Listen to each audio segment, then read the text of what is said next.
we got numbers. Hey, everybody, welcome to Cleveland Moto Podcast number 502. Light 'em up, boys. Yeah. I pre-lit. I was going to say, I started with a very generous cocktail. I'm already lit, so yeah. All right. So delicious. So delicious. So nutritious. All the gin and all the lemon to go right there with it. So good. All right. Will, we are deep into springtime here in Cleveland. We can tell because it's raining. Because the ants have invaded the house. Well, yeah. I like how it was like 36 degrees 2 days ago. And then it was like 82 degrees the next day, and then rain the whole time. We're just playing the game, man. We're just doing it how we always do it around. For me, I was at an event last weekend. It was 86 degrees driving down there, and then it was 36 degrees overnight the one night. So 50-degree swing, man. It was bad. Was that a motorcycle event? Yeah. Oh, yeah. Tell us more. We'll get to it later on. But this rain... Let's edge everybody for a minute. Yeah, this rain is insane. So, like, my yard and everything around it is farmland. Oh, yeah. And so when it rains, it soaks in.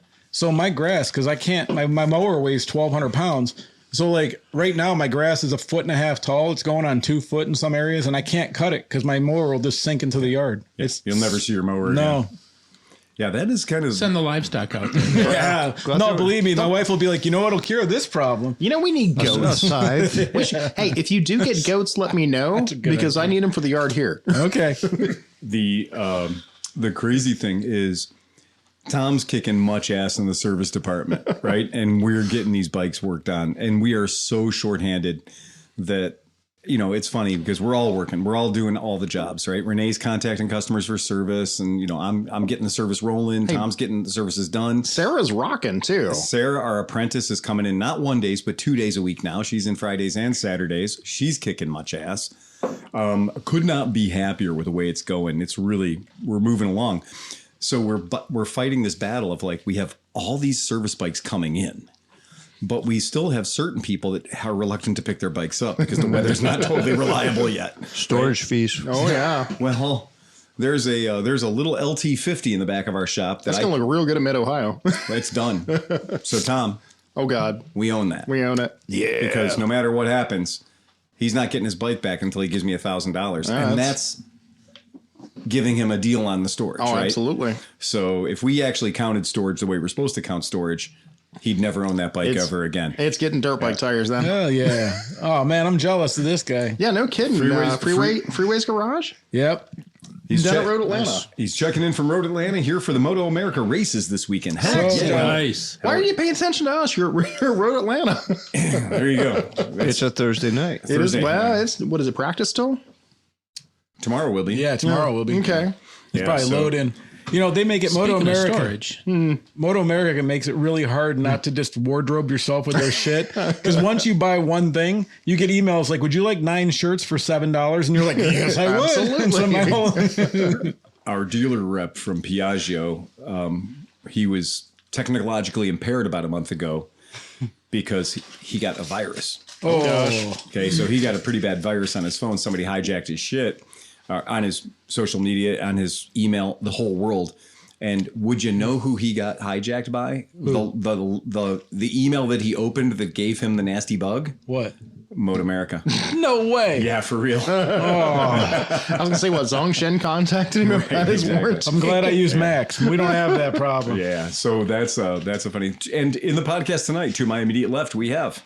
Dan Krupke. And to his left... Steve Sleepy. And to his left... Speedy Pete. And bringing up the corner, Chris Smith. And behind the bar, Tom Pennington. I don't know if there's a hole where a McElfresh should be. So very large hole. There's no Mac, and there's no Sean. There's no special guest. Well, Johnny Mac got a drone, so he's droning right now. He's obsessed. He has a whole new hobby and a whole new group of friends. Yeah, he's just droning on.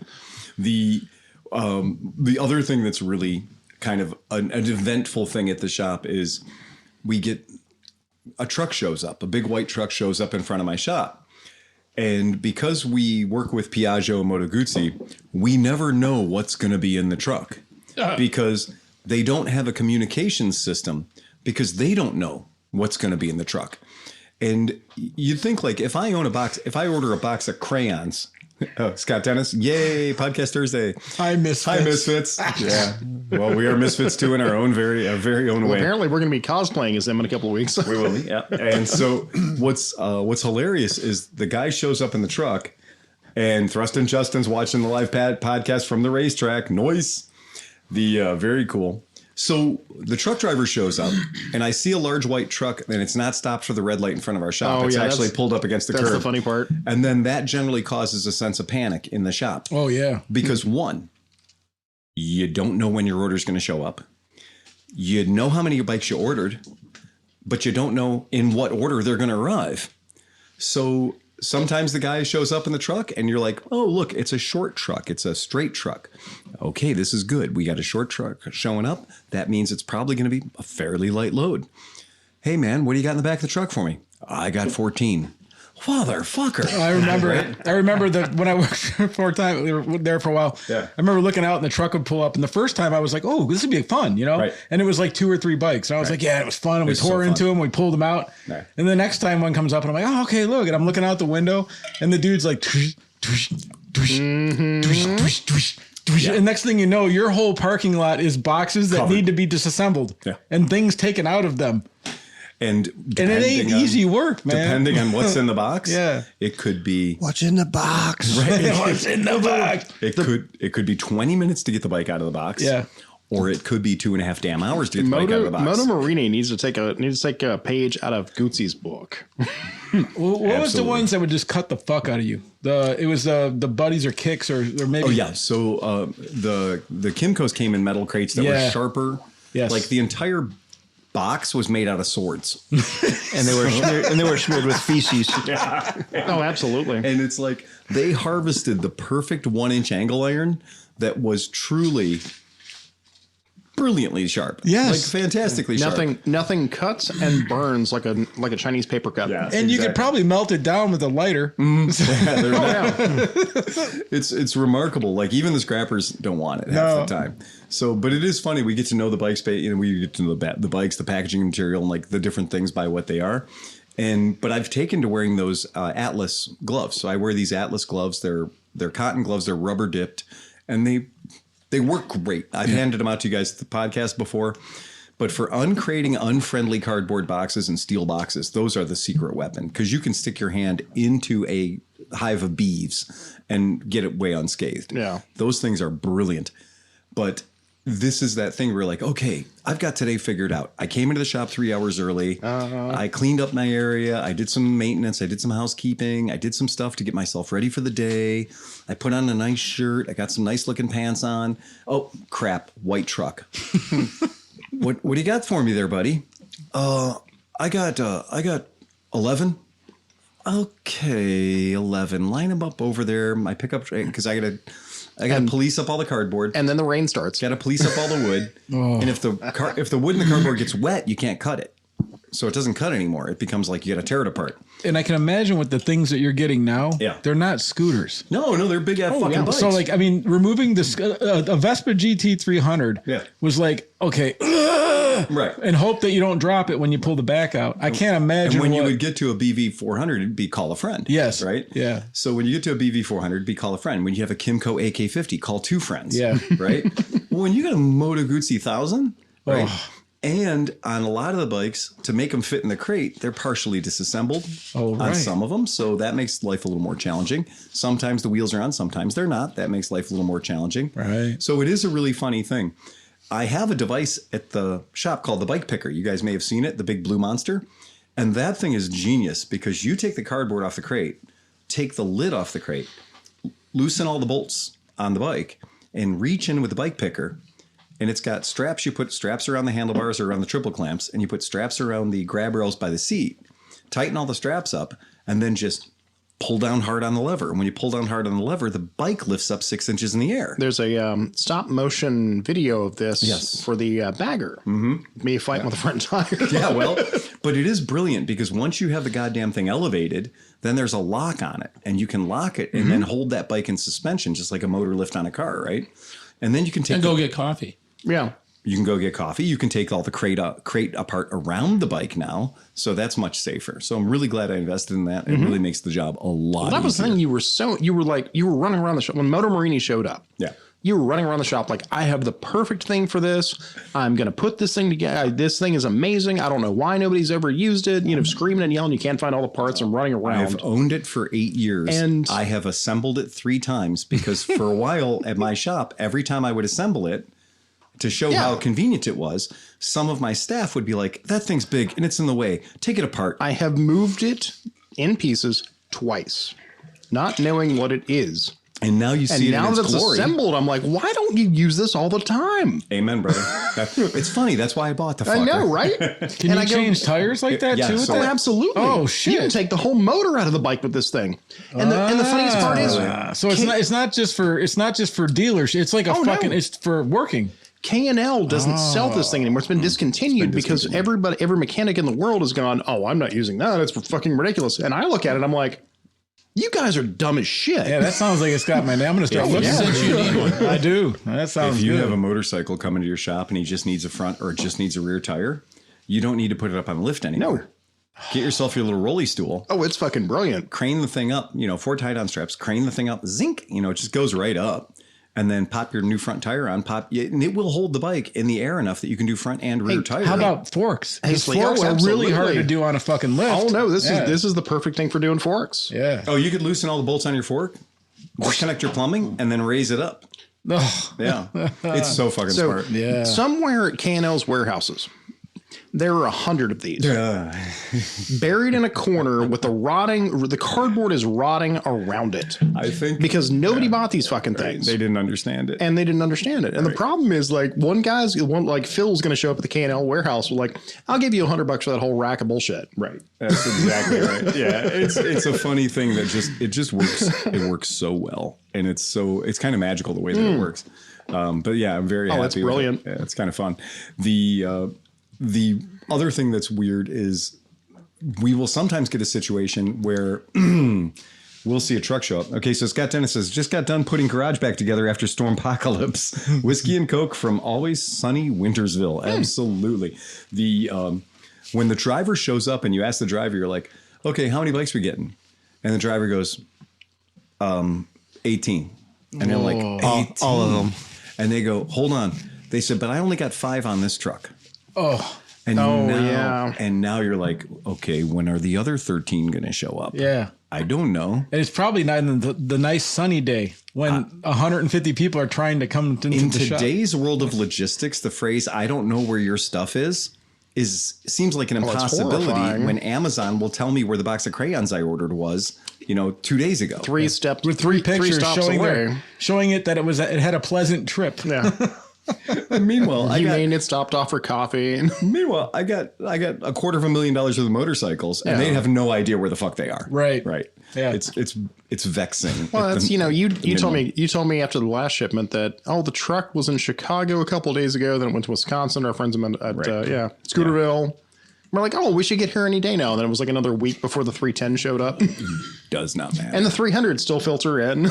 Yeah, it doesn't matter. And it drives Renee crazy because then Renee's got to go through all the list constantly. And we have to 3D scan every box that comes in now for the damage. That's another part. Let's just say for the sake of simplicity, you ordered something from Amazon. And when the box showed up, the box looked like it had been put through a grain thresher, right? You would then probably tell the Amazon, the people that brought it to you, whoa. I'm not even going to take that. Right. Hold on. I'm going to get my phone out. I'm going to deny this purchase right here, right now. I'm going to return it to you, and I'm going to send it back with the same human that brought it to me. And that would be a painless process. They would credit your account. It's like it never happened. Now, my friends, let me bring you into the world of an $18,000 motorcycle. The bike shows up. The box looks like it's been chewed up by Godzilla. It has clearly been dumped over 2 tree times. Okay? Ooh. We now acknowledge that box is fucked. You would think, take that back. No, you cannot send that back.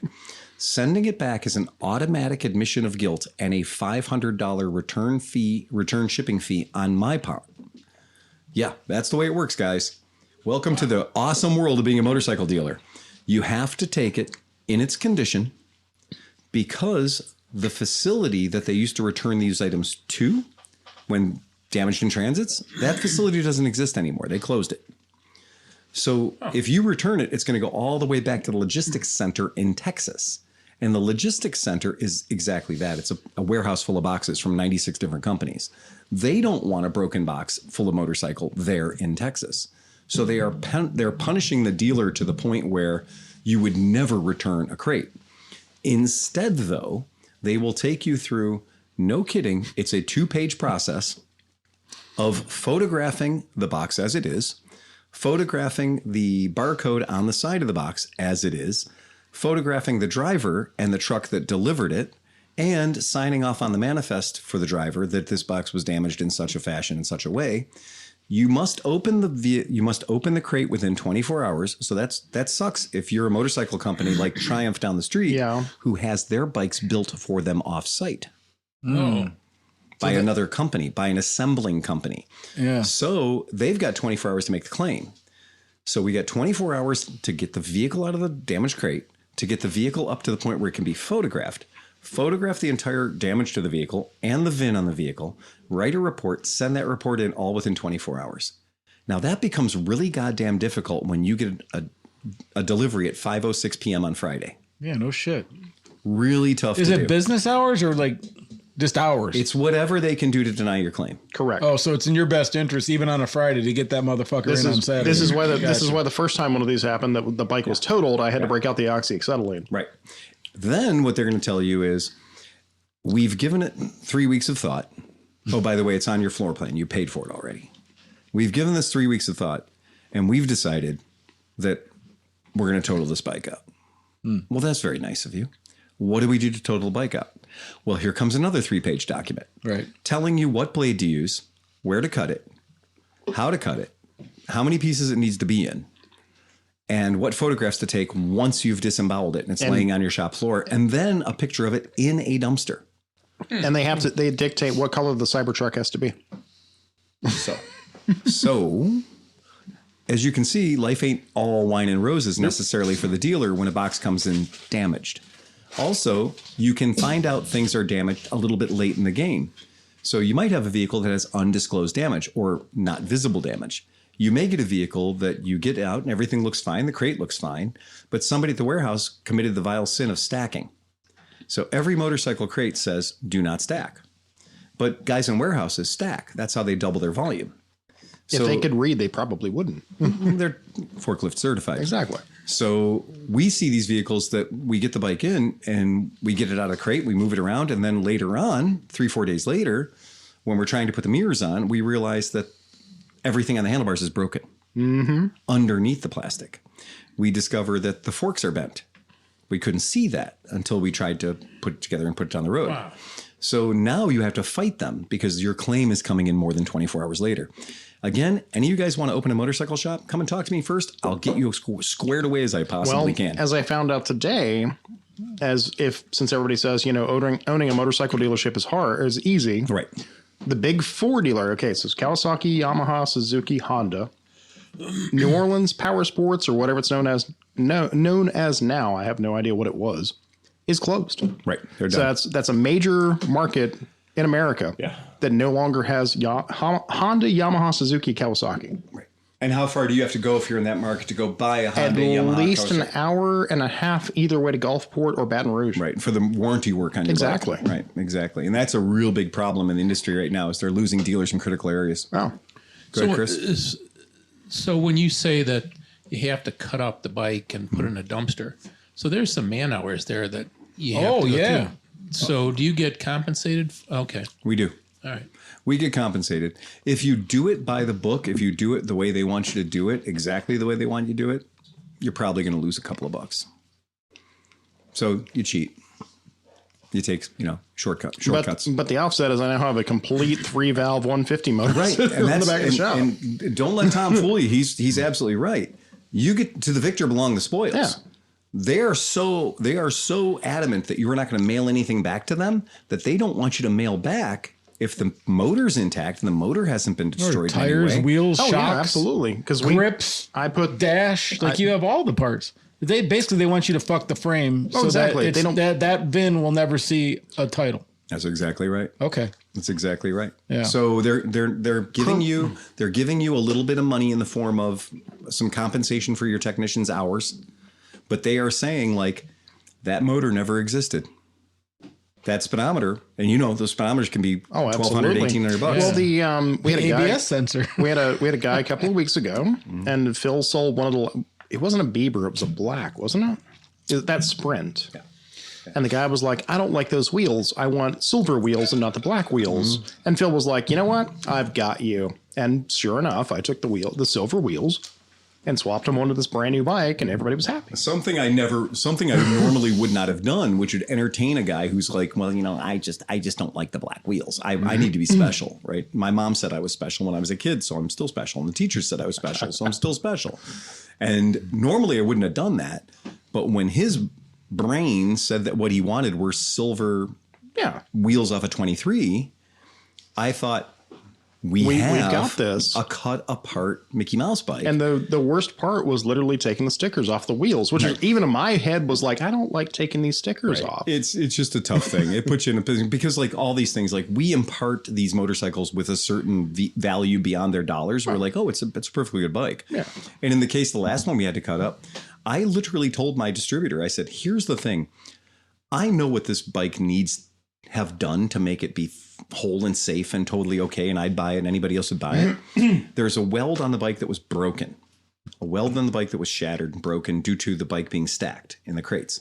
I said, I've got the welder. I've got the skill. I can weld a tab back on there. I'll charge you an inconsequential amount of money for taking everything apart, getting to where the metal is, welding the tab, putting it back together again, and it'll be fine. And they gave me some hoo-ha about like, well, the insurance companies or whatever. I know the deal is the distributor wants to go after the shipping company because the shipping company is going to pay these bills. So the distributor doesn't want to pay me $500 for taking everything apart, welding it, and putting it back together again. The distributor wants to get a giant check from the shipper to make them whole on whatever price they say the bike was, which was probably more than they actually paid for the bike. So it could be totaling bikes out for fun and profit. But again, I'm cynical. So might be that. So look who checked in at the... you did. Who checked in on the chat. He's not here tonight. He's on the chat. But he's there in spirit.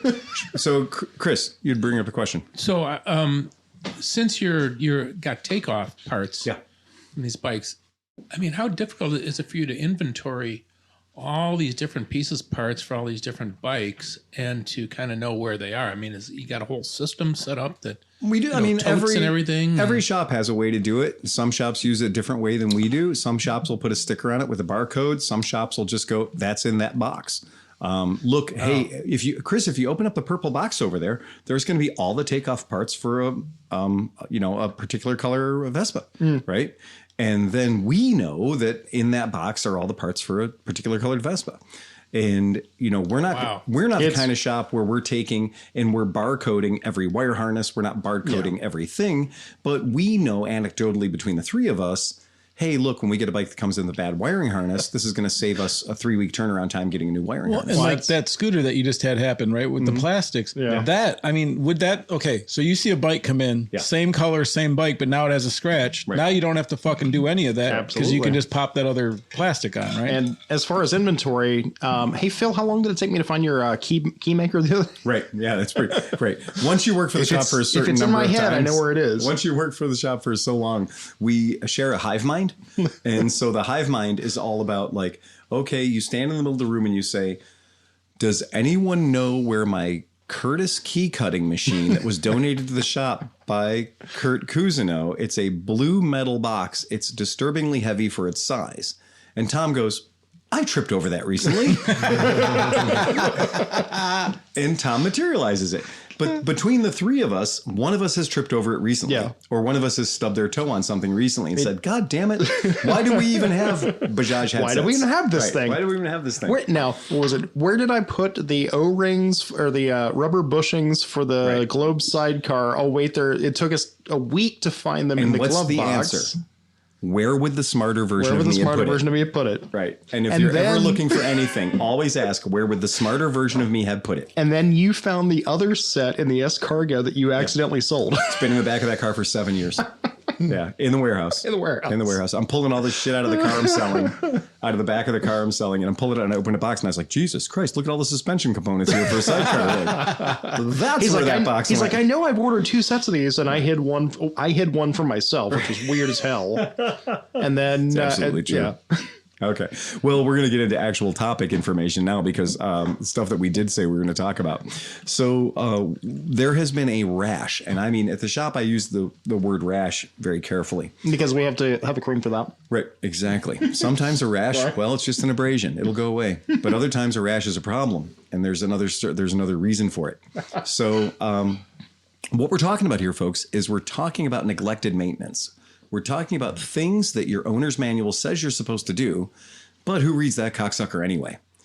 And by the way, this week, I should have been tallying it on the wall, but I have at least 7 customers that have called this week with questions for which the answer was in the owner's manual that came with their bike. And I must remind people that they are calling me with such a powerful sense of displaced confidence that I have memorized every owner's manual for every vehicle I've sold in 25 years. Because I'm supposed to be like, oh yeah, that's on page 23. I can't tell you where the keys are for a vehicle in my garage right now, unless I go resort back to where would the smarter version of me put them. But when you call me and you ask me what the torque setting is on some bolt or some nut or something that you've decided that you're going to take care of because you're going to do all your own maintenance, and fuck that shop, they're just there to rip me off, right? My friends, if you are in the camp of fuck that shop, they're just here to rip me off, you need to open your fucking service manual or your shop manual or your owner's manual, and you need to familiarize yourself with a grid. And the grid in your owner's manual is your maintenance and service schedule. And your maintenance and service schedule will tell you what things you need to do in what period of time and or mileage. And when it says things like adjust valves at 15,000 miles, that doesn't mean since you're changing your oil at home by watching a robot video that you become exempt from adjusting your valves at 15,000 miles. That's not, oh, that's just something the shop does to rip you off. They sound fine, man. What do you mean? They sound fine. They're perfectly quiet. Yeah. They don't make any noise at No all. problems. You don't have to check them. They're fine. They're quiet as hell. They're quiet as hell. Okay, so in your owner's manual, if your motorcycle has ABS and it's from this century, somewhere in your owner's manual, it will tell you to change your brake fluid. Trust me. If you don't know, you're one of the cocksuckers I'm talking about. Read your fucking manual. I don't care if you've had your bike for 15 years and you've never read your manual. Read your fucking manual. Why? Because one, we're going to ask you questions on the telephone that are traps. The questions I ask you are going to trap you into telling me that you didn't read your manual. Mm-hmm. Somebody who would have read their manual, even if they read their manual when they bought their bike brand new to 8 or 10 years ago, they would have known that. Okay? So when I ask you this question and you don't answer it correctly, but you remind me that you've been doing all of your own maintenance and all your own service, then my behavior on the telephone is going to change a little bit. I'm going to go from less like, I'm going to try to give you a bunch of help because, you know, you're obviously a great guy and you're cool, to being like, you don't know the brand. No, you don't know the model of motorcycle you're riding. You don't know the year of motorcycle you're riding. And that offends me because I keep track of about 100 bikes that I own, right? And I know what year they are. I know what make they are. I know what model they are. And if I can do that for plus 100 bikes, then you could probably do that for one. I could do it for 2. Right. What, 7? So Or 10 or whatever. I don't know. Yeah. if you're listening to this podcast and you can't remember if you've read your owner's manual, it's a good time to go back and read your owner's manual. Do you know why you should read your owner's manual? Because the manufacturer and their team of lawyers has identified problems with your motorcycle. And in that owner's manual, that's where they put the get out of free jail cards for the marketing department, the service department, the technical department, and their lawyers. Because they can say, well, we told you that you did this. And if you experience a catastrophic failure outside of your 2-year warranty, it's not on them anymore. You were told what you had to do. They made sure that you were told what you had to do. You clearly didn't do it. Now, going into the next part of this. I'm not going to throw Tom under the bus. I did that earlier today. It wasn't as satisfying as I thought it would be. Okay. The problem is if I get thrown under the bus, I have to fix the bus. I still have to fix the damn Quit thing. bleeding and fix the bus. All right. So I'm going to throw myself under the bus. My wife owns a 2016 Hyundai Elantra Korean touring sedan. Okay. Base model, 6-speed manual transmission, nothing special. I know a lot of things about that car. I know that it has 67,000 miles on it because she doesn't drive it very much. I know that that car is now 9 years old.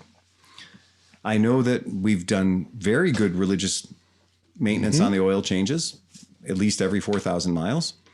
I know that I don't change oil myself because it's easier to take it to 5-minute Zippy Lube, for whatever they're going to charge me. That's great. I know that I put a catch can on it because it does have direct injection and I want that car to last a little while. I also know that I've never changed the brake fluid.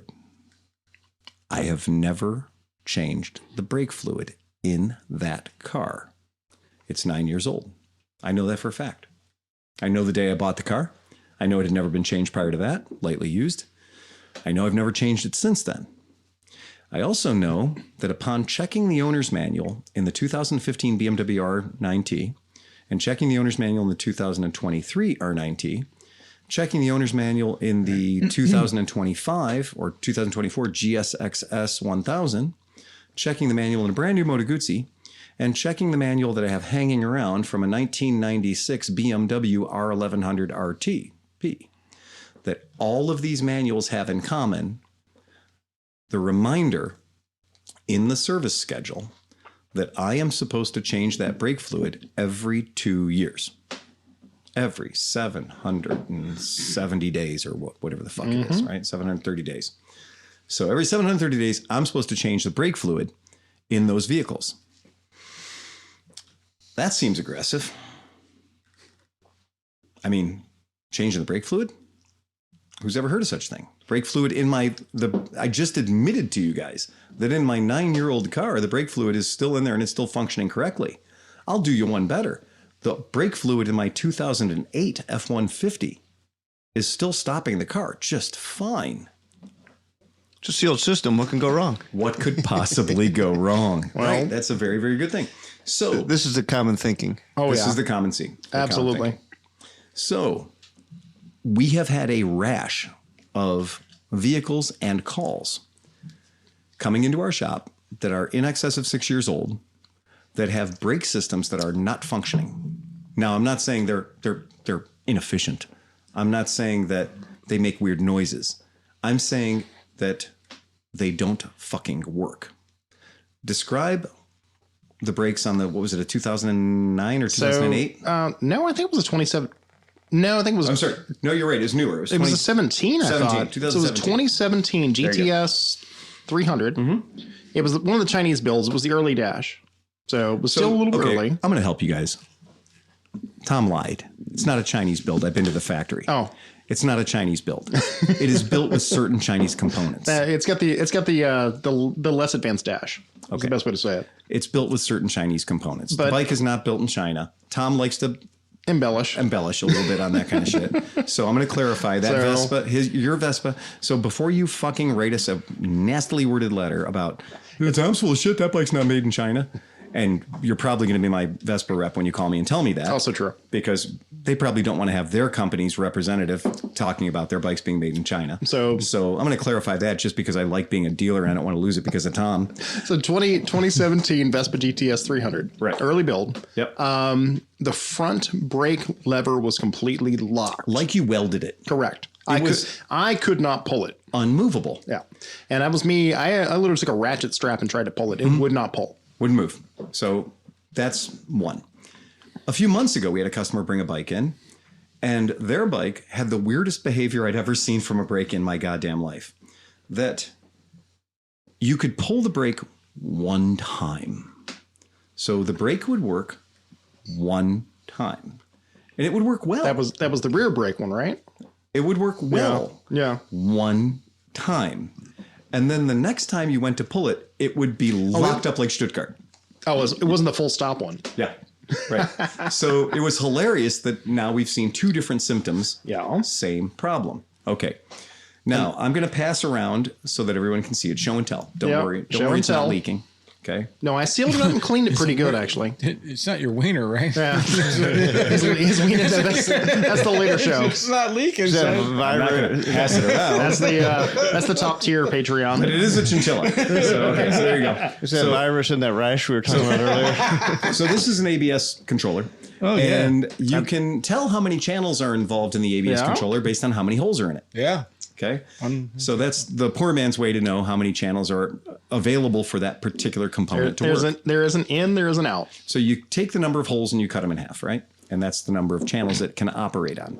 Okay. Now, here's what I can tell you.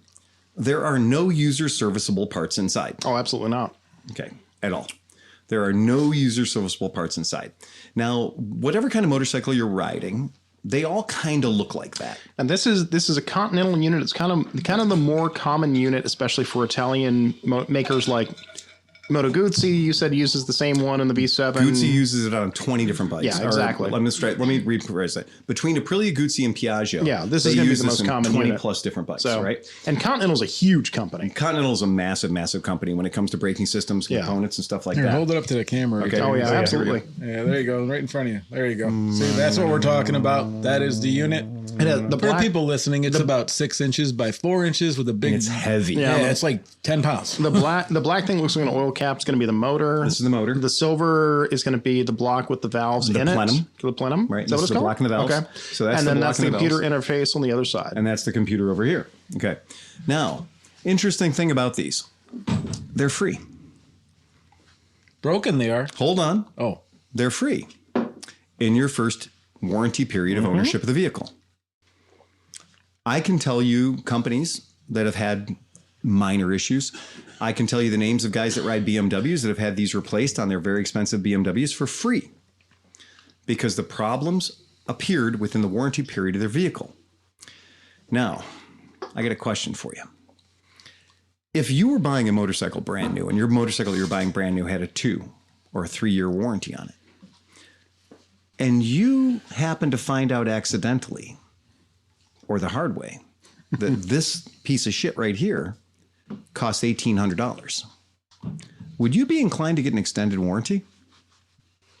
Yeah, I'd be inclined to change my brake fluid as required. Bingo, because this shit is not covered under your extended warranty. Because this is going to be a braking component. This is not necessarily going to be covered under your warranty. Make sure if you get an extended warranty that this part is part of that extended warranty. Otherwise, the value of your warranty is dropped dramatically should you need to replace one of these. Now, I'm also going to say that I haven't really seen us have to replace one on a bike that was less than 5 years old. Let me ask you this, Pete. Lay it on me. With the BMWs, so like when I do brake fluid, I use like a syringe and do a reverse push up through the top, and it just it's individual lines. Is the BMWs linked? Like, can you do a normal brake flush, or do you have to? No, you cannot. There's a specific procedure you have to follow, especially like my 2006 BMW. It has the servo brakes, Yeah. which further complicates it. Because that's an assisted braking system. Correct. Yeah. And there's a very specific method you have to follow. Is it self-doable though, or just? It is, but it's not. I wouldn't say it's for like someone with no mechanical confidence. It's Okay. something. The first time I dove into it, I'm like, I don't know if I want to do this. Really? Yeah. I mean, Wow. the reason I told Phil this earlier today, the reason why I bought the R1200 that I have is because just before I bought it, the guy had the brakes rebuilt. Like I sent the componentry off to get rebuilt, and it cost him $1,200. And I'm like, when it came up, I was like, that's it. That's the one I want right there. And then the other thing is, a lot of people when they beat their heads against the wall. So go ahead and Sleepy, go ahead and pull this up for me real quick. Yes, sir. So this is a BMW brake pressure modulator. This is one that's used on quite a few of their 1200cc motorcycles. You might notice the retail price on that unit is $2,899.27. I looked at 15 different BMW part numbers to find out the highest and the lowest priced brake modulator for BMW. And this, in fact, this particular modulator is the most expensive that BMW sells. I am stacking the deck here, right? So this particular modulator is absolutely the most expensive one they sell. Now, when you look at it, it's not that much different. But if you're purchasing a used BMW, thinking that you're getting a great deal buying an R1200 for $3,000, are you going to be ready to spend $3,000 for one component, plus all the labor to do the job? And keep in mind, there are companies that will rebuild these off of dead ones for $1,200-1,300. Yeah, Scott checked in, and I'm like, he knows what we're talking about. I signed in, I saw BMW parts. Hell yeah, you did. Okay. So that's a really, really expensive thing to think about. Okay, I could have saved myself $3,000 by changing the brake fluid every 2-3 years. Absolutely. Yeah, right? Could have saved myself a lot of money. Well, now, like, even if you take it to BMW and they charge you $200 to do it, that doesn't sound that bad compared to having to buy that thing. And I'm going to tell you something right now. As a mechanic, I have all sorts of fluids all over me all day. And that's, at our shop, that gets weird. Is that what it is? Exactly. So, but at our shop, that gets weird. And then he goes to work. And then I go to work. But if there's the worst fluid I can have on my skin, like absolute creepy crawly fluid on my skin, brake fluid. I fucking hate it. Yeah, like I've been covered in oil, grease, you name it. Radiator fluid doesn't matter. Tell us more. We don't need any more information. Nobody on the internet wants to know what fluids you've been covered in. On our Patreon. Look at the time. I gotta go. Brake fluid, for some reason, that viscosity is just fucking. Okay, so it's now, nails on a chalkboard. That's enough. So now, hey, Pete, hand him some sausage. Okay. All right. So now we made fun of BMW because they were literally. Oh, it's easy pickings. Well, they were the most expensive brake modulator I could find. Okay, but Triumph, on their Triumph 900 that has existed from 2006 to 2020, that's a very long run, 14 years. Same part number, $1,984, $2,000.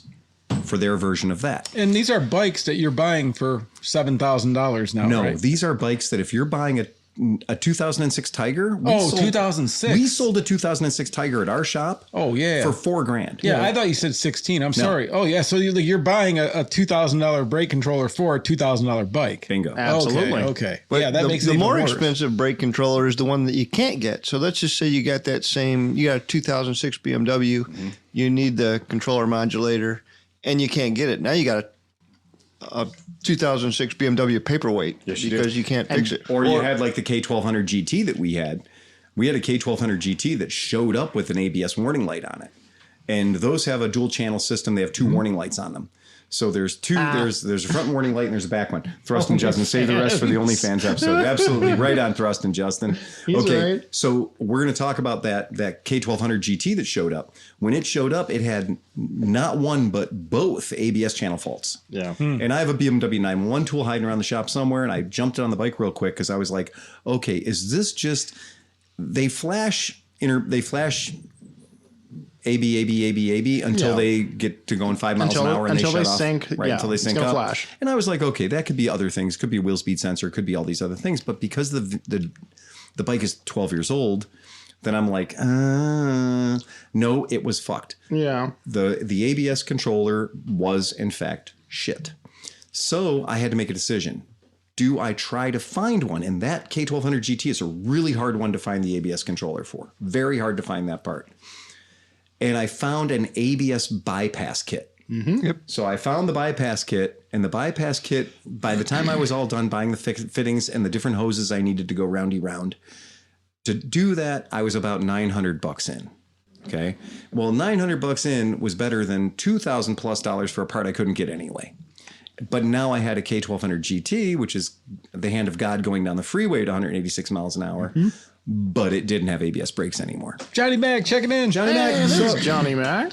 He's got his CB160 race bike. All right. John Buckford says, sup, sitting here with Kevy in Hartford, Connecticut. Hey, Kevin, we got a CB160 race bike running today. Yeah. Hey, text us a picture. Send us a picture, John. Send that picture in. The Honda Whisperer strikes. Of the bike, not you and Kevy. Yeah. This is, we already talked about lube. It's all right. So, Phil. Interesting fact about Kevin. Kevin Nixon has no sense of smell. So John can get away with murder. Literally. Do what he wants. Crop dust the whole damn place. Hey, you know what? Why does it smell like almonds in here? Okay. Anyway, so now we're at $2,000 for a Triumph item. And so it's not like just BMW is fucking you. These are parts that are very, very expensive. Well, you mentioned bypassing. Yes. So one of the problems you run into with BMW, because I know this from experience, is it's simple enough. All right, I'm just going to run straight lines from the master cylinder to the brake like God has done since 1983. The problem is on BMW especially, they run everything through the ABS modulator because you have no more speedometer, you have no more tachometer, everything's fucking dead on your dash.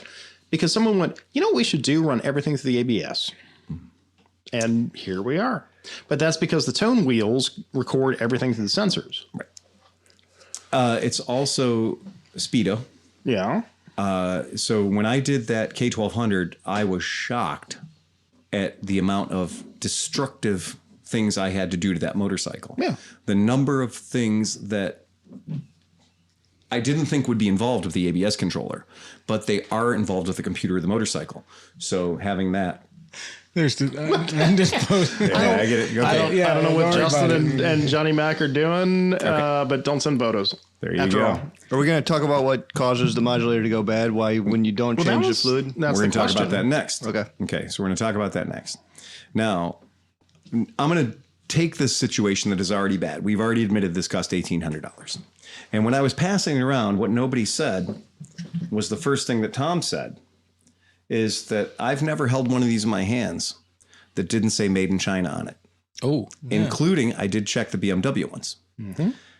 So there is no onshore version of this. Would you guys like to tell me what the current tariff is on items from China? $145. Okay. What would this price be, this $1,800 item, if we put a 145% tariff on it? Lots more. Yeah, we're kicking down the door $4,000.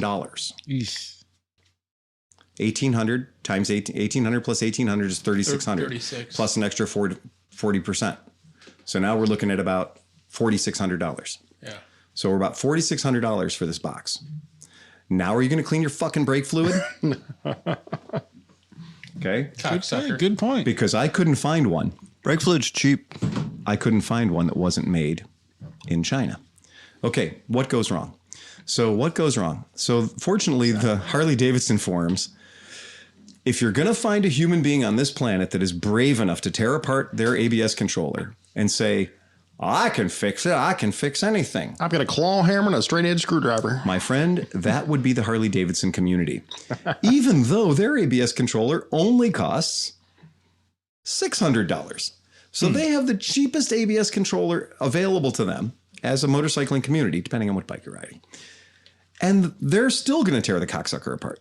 They're still going to do it because they're smarter than that ABS controller. But you know what? Occasionally, like from the adventure rider guys, yes, some dude will be some stubborn old dude who'll figure the shit out and then he'll refine it and then they'll sell a kit and then it might become viable. You know what I mean? Like, absolutely. So that does happen. Sure. Absolutely. And absolutely no doubt about it. Well, my son-in-law, he's got an Adderino chip. I don't know. He bought it in like Walden Books, and like he hacked this thing together. And now I got like regular brakes, but like I got speedometer. Okay, Sleepy, go ahead and throw this picture up. Yes. All right. So here we've got 12 pots. So we got 12 pots sitting in there, 12 receptacles, And we got a very basic circuit board hiding in there, right? Now, those things, those white things, are all little tiny motors. Those are all little tiny valves. They open and they close. And they are designed to open and close the valves super fast to regulate the stopping and starting of your wheels. And pretty cool, not too shabby, pretty neat technology. It's been around since, B-17 bombers in World War II. But that being said, let's go ahead and you can pop this one open too if you want to throw another image up. It's already up. There you go for the guys at home. There it is. That's one that's taken apart. You can see the motor there. The round part's the motor. Mm-hmm. That's part the motor operating controller. The part that has the multi-pin connector on the left-hand side that's black, that's literally the body, the valve housing. And then those little things that look like, dicks, those things are the valves that open and close inside those cylinders. And you can see how long they are, and that's to give them a seal. So you have maximum amount of surface area inside of there to give that sealing effect. Those things right there, we're going to take that. If you want to pop that up for us now, Sleepy. Mm-hmm. Here's the problem, Pete. There's the problem. Oh, yeah, I know. Okay, so there's the problem. What you got there is you got a whole bunch of gazindas and you got some gazoutas too. And what you have on there is the evidence of water ingress. You have hydrogen 2 oxygen, which is a beautiful oxidizer built right in. Got the oxidizer built right into it.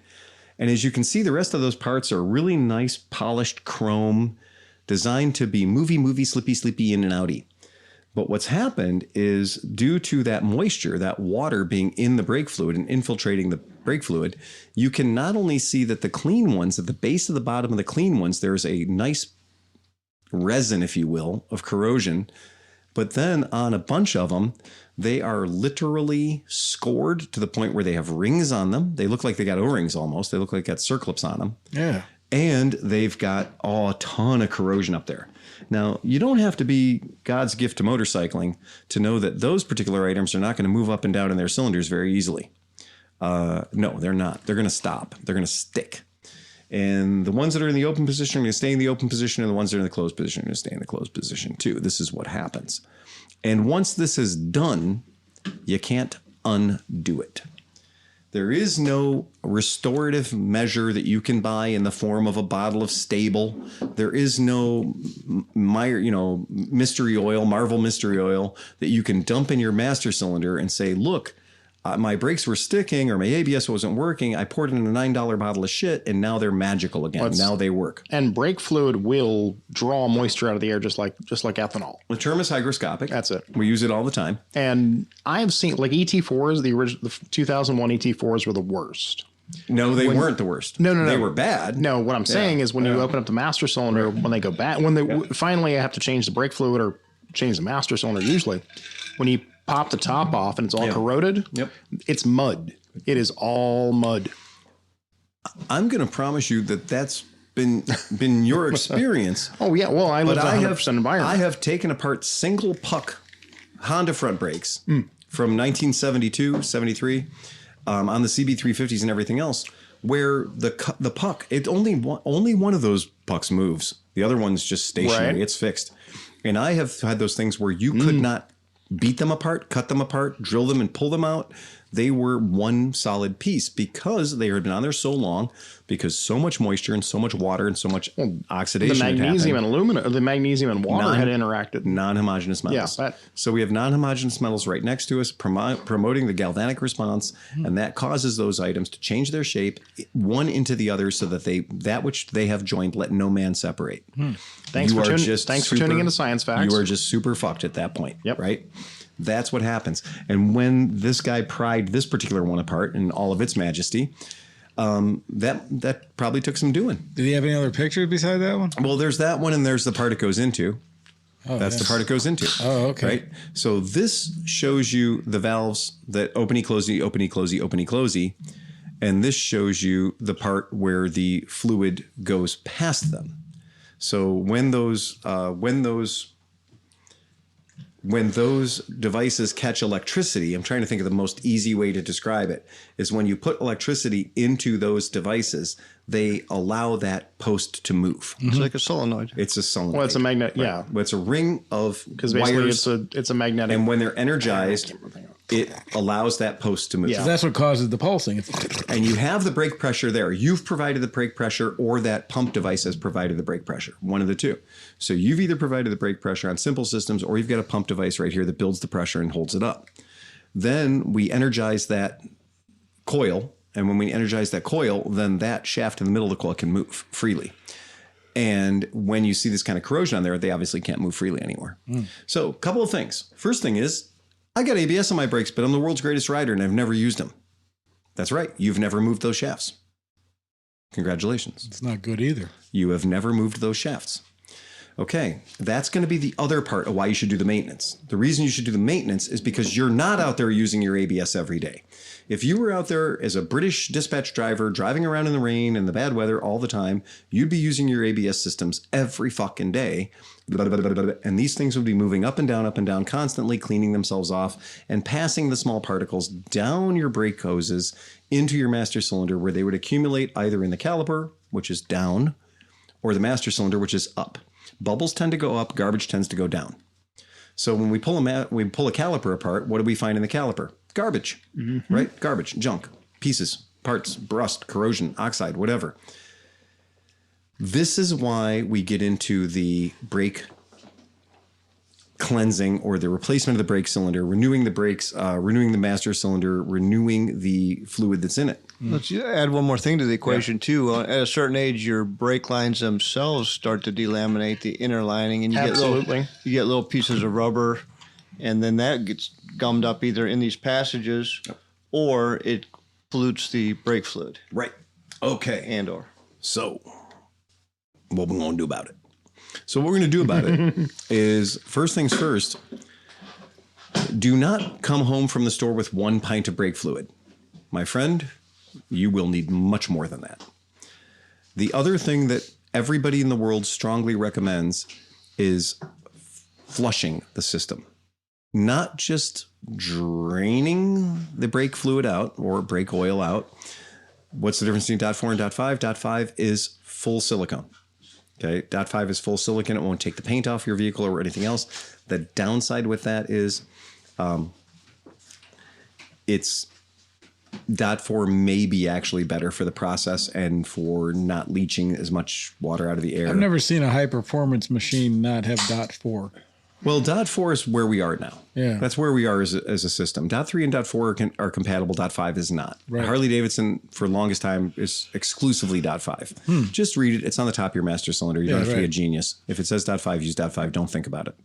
Right? If it says .4, use you can't drain the 4 out and put 5 in either. That's absolutely correct. The seals, the rubbers, will not survive. The compounds, whatever, they will not. It'll destroy the seals. Mm-hmm. Then the other problem with silicone is that when you agitate .5, so when you agitate .5, it foams.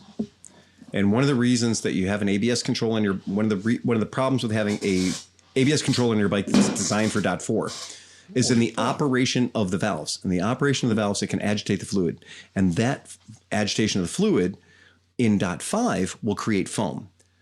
Let me tell you what foam feels like when you grab a handful of brakes. It's not awesome. Okay. And that's a thing. Cavitation. It's cavitation. Yep. That's exactly right.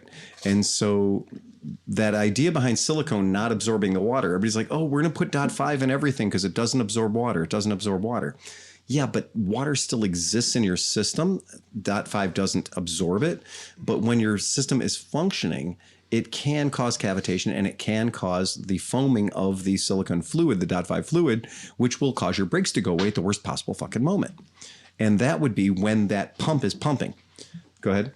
Is it true that .5.1 is universal? Again, I appreciate that. I'm sticking with manufacturer's recommendations. If your machine says use .51, that's great. You can use .51. Well, Harley, from reference, Harley uses an O-ring instead of a crush washer on their brakes, which is why they recommend .5 silicone based, because it doesn't eat that O-ring. Yes. Everybody else uses a copper crush washer. Correct. And it's just the thing. Is it true that 5.1? Yes, the marketing department does say that 5.1 is universal. It's magical. Yeah, I'm still going to use what it says on the top of my master cylinder. Call me weird, but I mean, even the best. I'm going back to the manufacturer on this one. Dot 3 is typically corrosive. 4 is kind of that in between. Yeah, I just have never read an owner's manual where it says use dot 5.1. So that's fine. I understand why it exists. That's cool. I get it. Better living through chemistry. However, now one of the things that I saw that I thought was really clever, and I happened to see it on the Harley Davidson thread, was the guy was like, you know what? When you flush it, I believe the guy was using alcohol to flush his system. So rather than flushing the system with brake fluid, top to bottom, he was using alcohol because of its, it's going to displace any grungies or whatever you've got in there. I'm probably going to say, you know what? Brake fluid's cheap enough. That's what I was going to say. Yep. Yeah, I don't think I want any other. Buy 3 or 4 stuff. pints. Yeah. Yeah. Because I know I'm not going to get all of it out. So whatever I put in there that's not brake fluid, I have seen that about using the ethanol, like using alcohol to clean the system because it plays nice, I guess. But I'm probably just going to buy 2 or 3 pints. Yeah. And go through it. Or a quart. Yeah. I just don't see the reason or the logic behind it. Now, how are you going to get past this? Those valves we talked about. Because if you didn't have this, well, you could just open up your bleeder valves at the bottom of your brake systems and you could flush them out the old-fashioned way. Gravity and pumps. Again, read the fucking manual. Read the fucking manual. Some motorcycles will give you the ability to open and close valves to service your brakes as an end user. A hell of a lot of motorcycles will require you to have a diagnostic tool to do this. A diagnostic tool that you may not have, you may not want to purchase, you may have to go to the dealership. Learn about your system. Learn if you truly can service these brakes on your own, because... Did the thing I buy that you also have, can you do it on the 911? Oh, the GS911? Yeah. Negative. No. No? I don't think you can do that now. Though I know the servo ones you can do it with just cracking. I don't know if the new ones you can or not. Right. So, Ooh, what about brake cleaner? what about brake cleaner? Could you use that? Moto To Smith. clean it? I only use brake cleaner to clean sparingly items. I mean, I try to use as little as possible. I used to use it for everything. I try to use it a lot less now. Again, let's talk about that real quickly. There's 2 kinds of brake cleaner, too. There's chlorinated and there's non-chlorinated. Mm-hmm. And you don't want to spray the chlorinated kind on any kind of rubber parts because it'll destroy them. If you were so worried about what's in your brake lines that you want to flush them that much, change them. Yes, That's the best advice I can give you. I agree. Get a Spiegel kit, change it. Yeah. Don't even bother trying to clean it out. Right. I agree. Typically, if you just flush it with regular brake fluid, you're fine. And you flush it until it comes out clean. Exactly. Okay. Now about these valves. Without pads, I could not have changed that V7 I was doing earlier. That's what we're getting to. Yeah.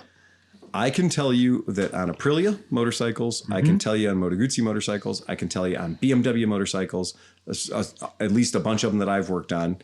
I can absolutely tell you on Honda motorcycles that in their diagnostic software, they have literally a button you press that functions these valves, that opens them and closes them, and that you can trip them and you can exercise them.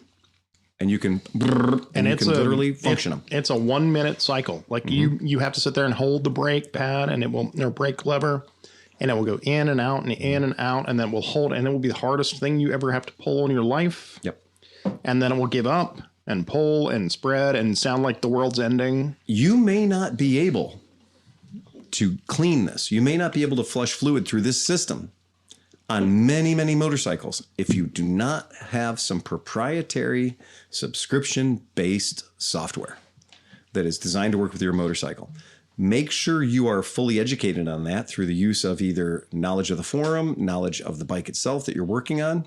There is no magic thing. I have listened to so many mechanics tell me, oh, it's real easy, Phil. It's real easy. All you got to do is put the bike up on the lift and turn everything on so it's conditioned like it's supposed to be, and then spin the wheels up so the ABS is functioning, which that's going to take a friend, by the way. Oh, absolutely. All right. We're both going to have to be spinning the wheels up to 3 miles an hour, right?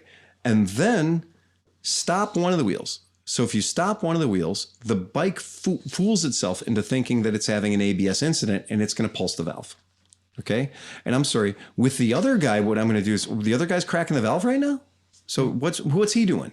Because in order to make this work, meanwhile, with the correct software, with the correct diagnostic device, Tom can sit there and it will walk you through the channels and it will literally function the channels. Yeah, it would have to. All that shit's CAN bus or whatever the fuck it is connected. It's I mean, well, even the pre-CAN bus stuff. You the still computer have to knows. have something. Yeah, like the computer's controlling each thing, so it knows. 1996, a 30-year-old vehicle. Right. When I did it, I have the BMW 911 tool. And I was like, look at me. I'm a stud. I got a 911 tool. They were early. They were expensive back then. When I got mine, they were expensive.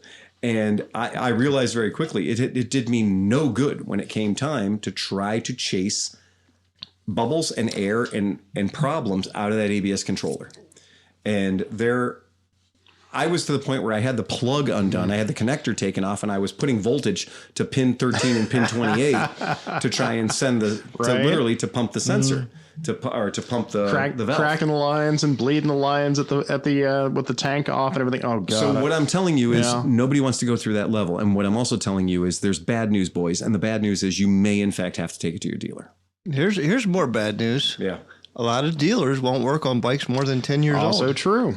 So let's say that's only going back to 2015. And that's we not just, that old of a bike. It's that new RT I got the other day. And we just got a notice from Piaggio where they're petitioning Italy for pads to operate the older bikes. So even the old 3-pins are not on the current pads. Correct. Right. Yeah. So in our shop, we have a box of diagnostic tools. So like we have a box of diagnostic tools that goes like back. coat hangers? I've dealt with brakes so bad I had to run a coat hanger through the lines to get brake. There you go. Shit. No, Max, right. He's got the original rubber lines on his God, no. CB750.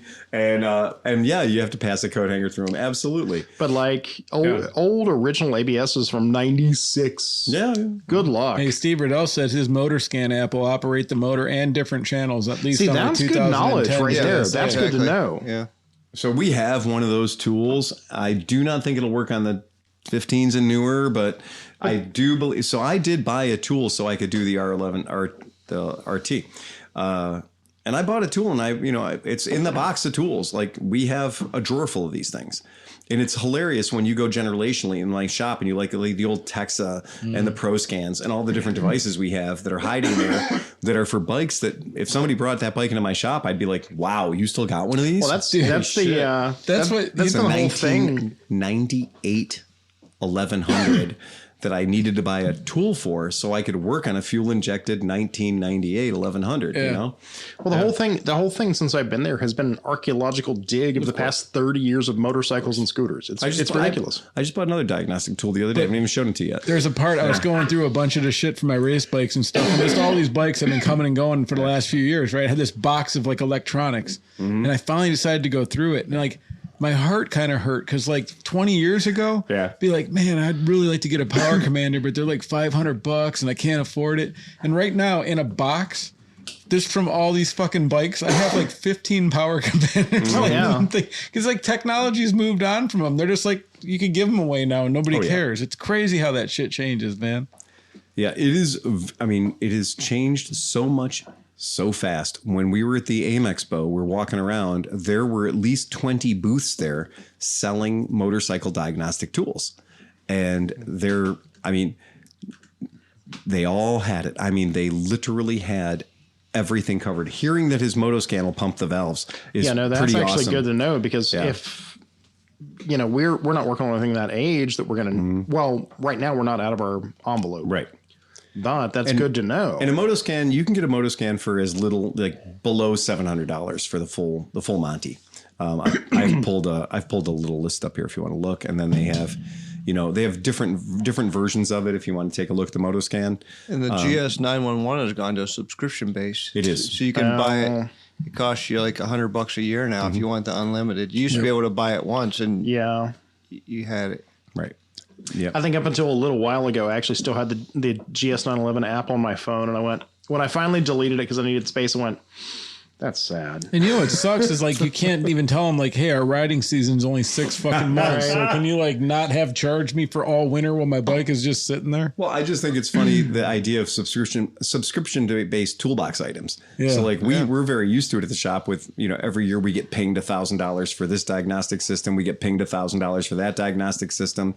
What are we going to do? We're not going to stop the shop. Well, the hysterical part was they were still charging us for Moto Guzzi pads every year, and then Renee had to call them and have them refund it. And so she had just called and had them refund it when you said, okay, now we're a Guzzi dealer. Hey, another news flash. He said it's just an Android app. He's not even talking about buying the thing. The Monoscan one he's talking about, yeah. No, I can show it to you. No, he said the one that he used. Yeah. I think Phil has that, and he's going to pull it up. Yeah. I mean, all right. Yeah. Because I'm all in on this. Right. And it's on Google, and but again, it is going to be subscription based.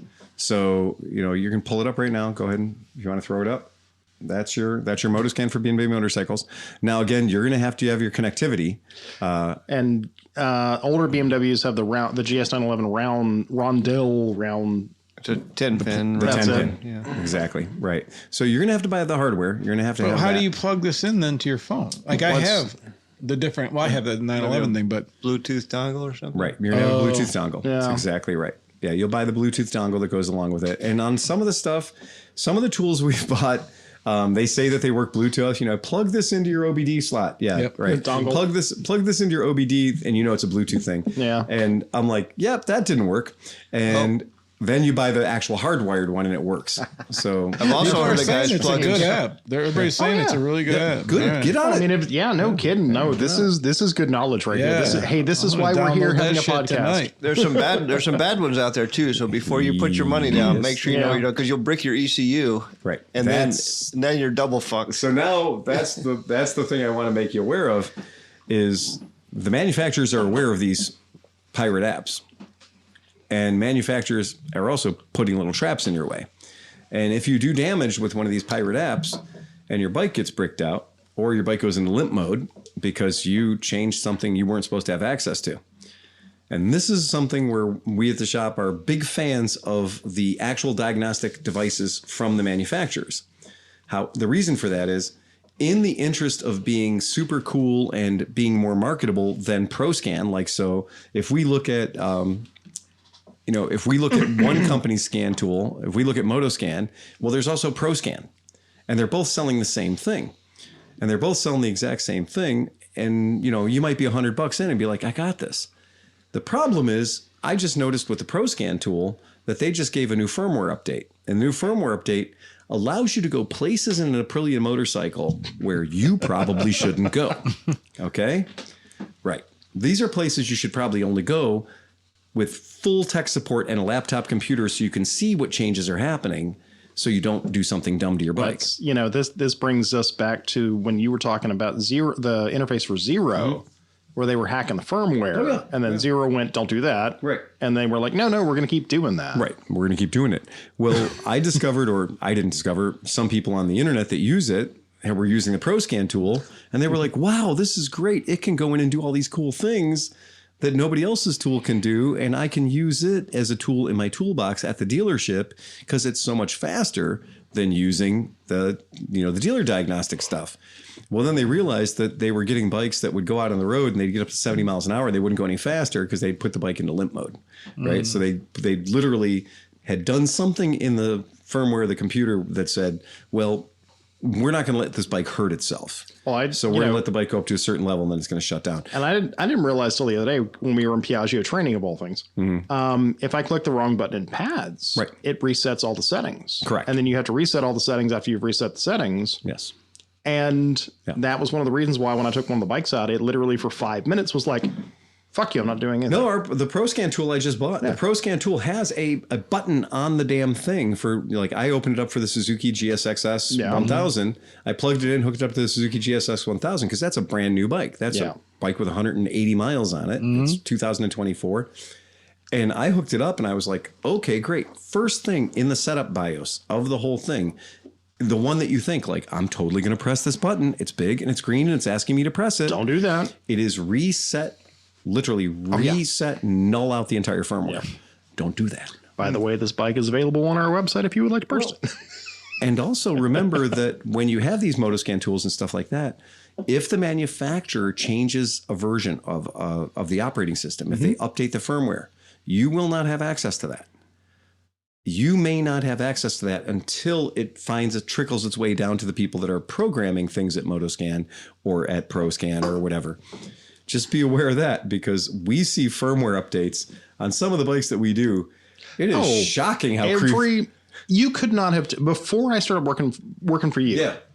You could not have told me that every time you do an oil change on everything that has a Piaggio badge, to plug it into pads. Oh, you're crazy. Who the fuck would do that?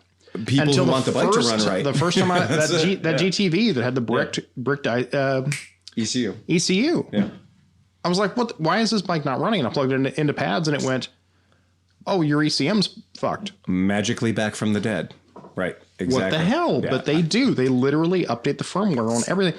The V7s are the exact same way. Like, well, the Stelvio, the green one. Yeah. With the flappy bits. Yeah. No, that's a V100. V100. The Mandela, yeah. That bike, as soon as we take it out of the crate, we have to plug it in to update it. It's on version like 5.0 now. Exactly. Right. Yeah. So guess what? And I'm like, what the hell? This is a brand new bike, but it's already 6 months out of date. Everybody under 30 right now is going, so what's the problem? Yeah, exactly.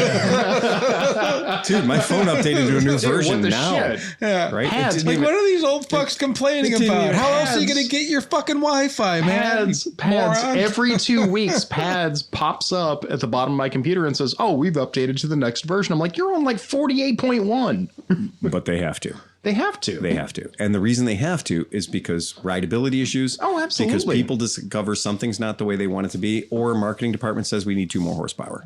Or it's got to interface with your Android phone, the new Android version that came out. Yeah. So that's and it literally is. They had to. It still baffles me that they had to contact Italy to get a firmware update to make Sean Noel's heated grips work. Right. Yeah. Like, what in the hell? Can you sync carburetors with ProScan? Yes, you can.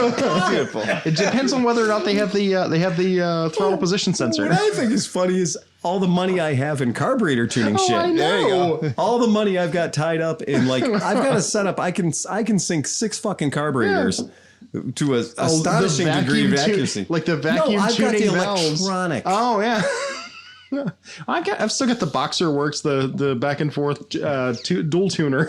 Well, give it like about 5 more years, and then it could be like, dude, I can get you an appointment with Phil for $10,000, and he can sync your carbs. Oh, the guy that showed up today with the V65 Sabre. Oh God! Not a cruiser bike. The old God. one. Oh wow! Oh God! Like an 84? Oh my God! Like an 85 or something. Yeah, Like, dude, did you send him over to?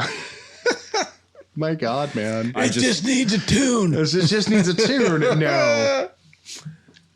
It doesn't need anything but a tune-up. It runs perfectly sweet. No. I'm like, when was the last time it ran? He goes, well, it was before COVID. Oh God! I'm like, oh, you're fucking You problems. come back in October and give me $2,000. No. Okay, well, you're not working at my shop anymore. So that's a 1100cc motor with 4 carburetors. I know. Yeah. I'm gonna say Skid marks that way. burn it with fire. But you know what? I was reading an article, but dealing with stuff like that with Harley. Yeah. Where these guys now, like, they're known for like traveling back and forth, and they're going cross country and everything. Oh yeah. And these dudes now are calling dealerships, and they're like, "Hey, I broke a belt. Can I get you in and get a belt? What year is your bike?" "Oh, it's a 2005 Heritage." "Yeah, no, sorry." No. Like literally won't help the dudes that are like wearing their fucking like shit on their arms. They man. still have 38 months left on their loan. We don't do the hard no that way. The shops in the Cleveland area are all pretty much 14 years. Some of them are 10. We don't do the hard no. I want to hear. I want you to talk to me. Right. So I'm not going to give you the hard no. I want you to tell me how fucked you are. Yeah. I want to just bathe in it. I want to hear the stress in your voice. I want to hear the hopelessness. I want to know exactly where you are with this situation. And There's a term for that. It's a schadenfreude. well, but the real idea is before you take somebody's money, you should interview them. Yeah. And you should understand where they are. And maybe this guy's the world's greatest prick, or maybe he's the greatest guy on the planet. But 90% of the time, they're the greatest guy on the planet. 90% of the time, they're the greatest guy on the planet. Life got in the way. He's got a great motorcycle. He loves it dearly. And then I get to step in, put on my counseling robes, and talk to him. Real talk. And when we do that, we kind of figure out, like, well, would you be willing to put $3,000 into this machine? No, I wouldn't. Well, then your relationship with this machine is over. Yeah, this is the end of your day. This is it. You've saved us a bunch of time. Well, why would it cost $3,000? Because that's what I'm telling you it's going to cost. And if that number is not acceptable to you, then you should call every other dealer in Cleveland. Call several in Columbus. Tell you what, open up your world. Call a bunch of people. Mm-hmm. You called me. Well, so-and-so at so-and-so shop told me to call you. Yeah, I'm going to fuck that guy later. Okay, so lots of lube. Right now, though, I'm not going to be the dick. It's better to tell somebody go than tell somebody no. And so rather than that shop saying you're fucked and bad experience time, they just said, you know what, we don't do that. We don't work on bikes over 14 years old or 10 years old. So call Phil at ClevelandMoto. They work on all kinds of crazy shit. And then the guy shows up my door and he sees, what does he see at my shop? All kinds of crazy shit. Oh, yeah. Well, the problem is the GB 500 in the window.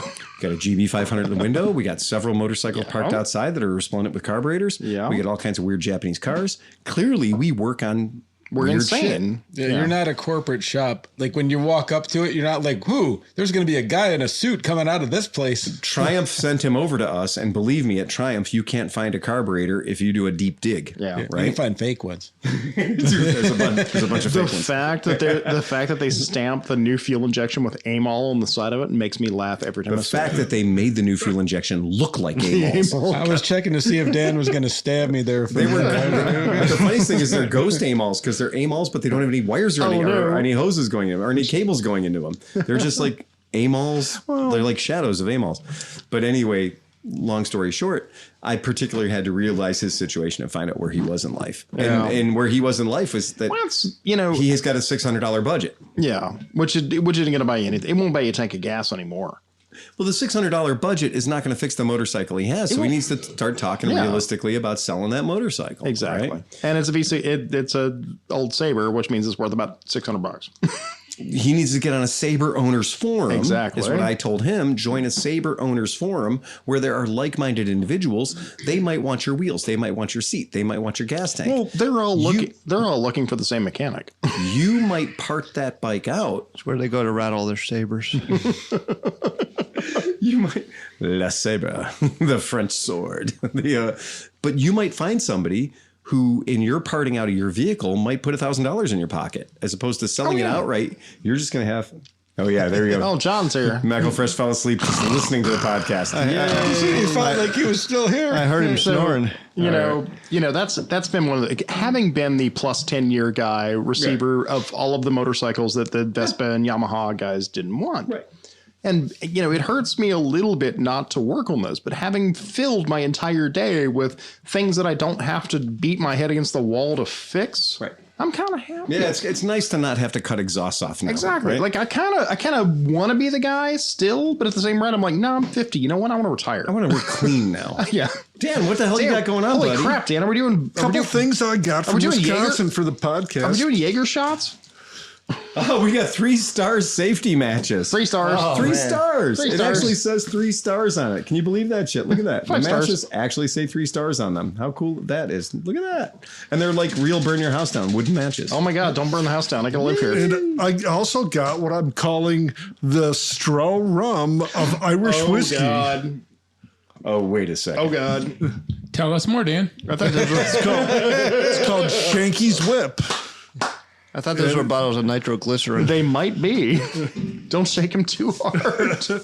I mean, this is ridiculous. This is one, when you busted these out, I thought it was literally going to be like a solvent or a cleaner. It might be. Do you remember? I don't know if you guys remember VHS tape head cleaner. Yeah, totally. You just open it up and take a snort before you came. Yeah, I mean, I was just cleaning tapes all the time. Yeah. I don't know what you're talking about there. I have no idea.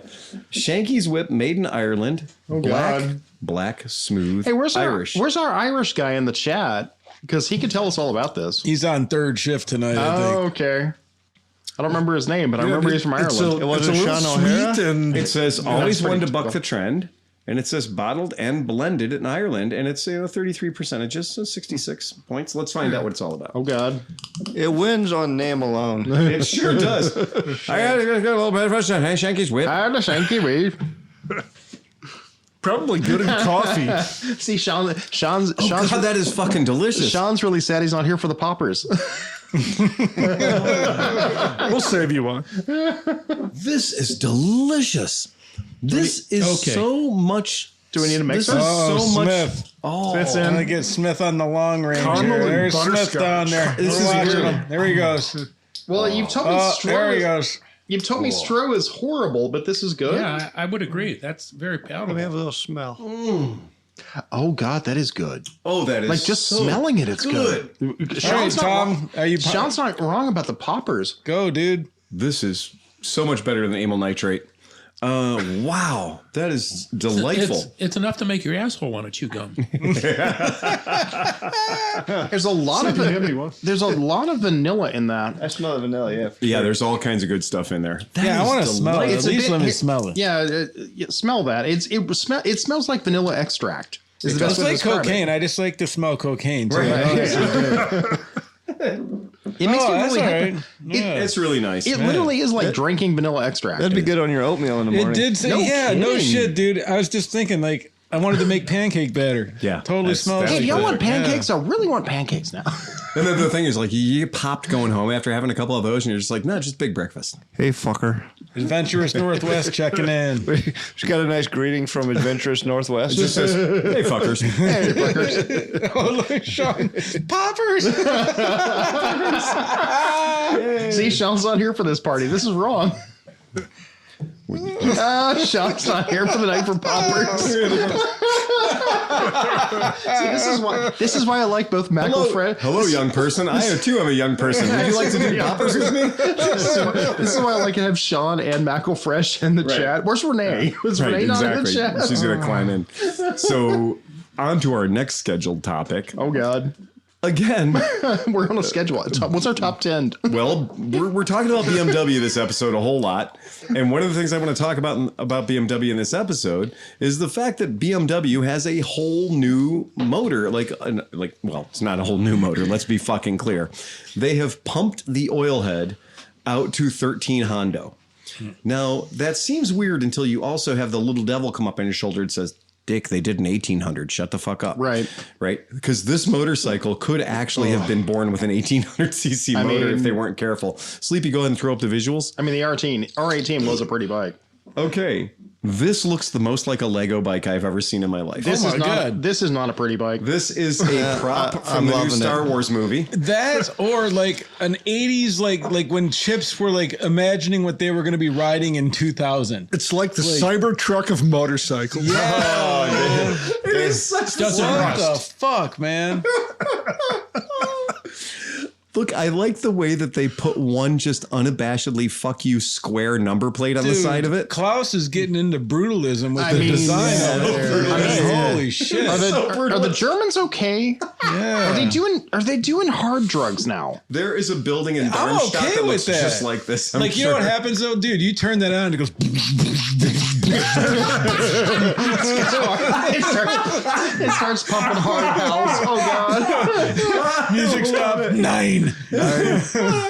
What's the yellow button on the dashboard for? Don't press it. Don't press it. Don't press it. Do not press that. It starts World War III. Es gespitzen. Starts yelling about you invading Poland or something. Oscar says it looks like a cop bike. Wait, Oscar's here? Yeah, Oscar's here. So first of all, that Half the podcast is here and they're not here. No shit. Oscar nailed it. Oscar Is nailed Nick it. out there? Hey, where the hell's Nick? Oscar guaranteed they were going to get the law enforcement contract for the next 100 years because they built a motorcycle that can only be driven by the police. And they don't need to do anything except for put their little badge on it. Dopey lights on it. It might as well have 3M Pulitzer written down the side. Pull up one of the other colors. Dude, there's already 700 cop impersonators that have this on order. Now that's bad. That is Pulitzer green. I was going to say That looks like Chris's old concourse, but like yours was much handsomer. But the color. Handsomer? Yeah, Is that a word? No.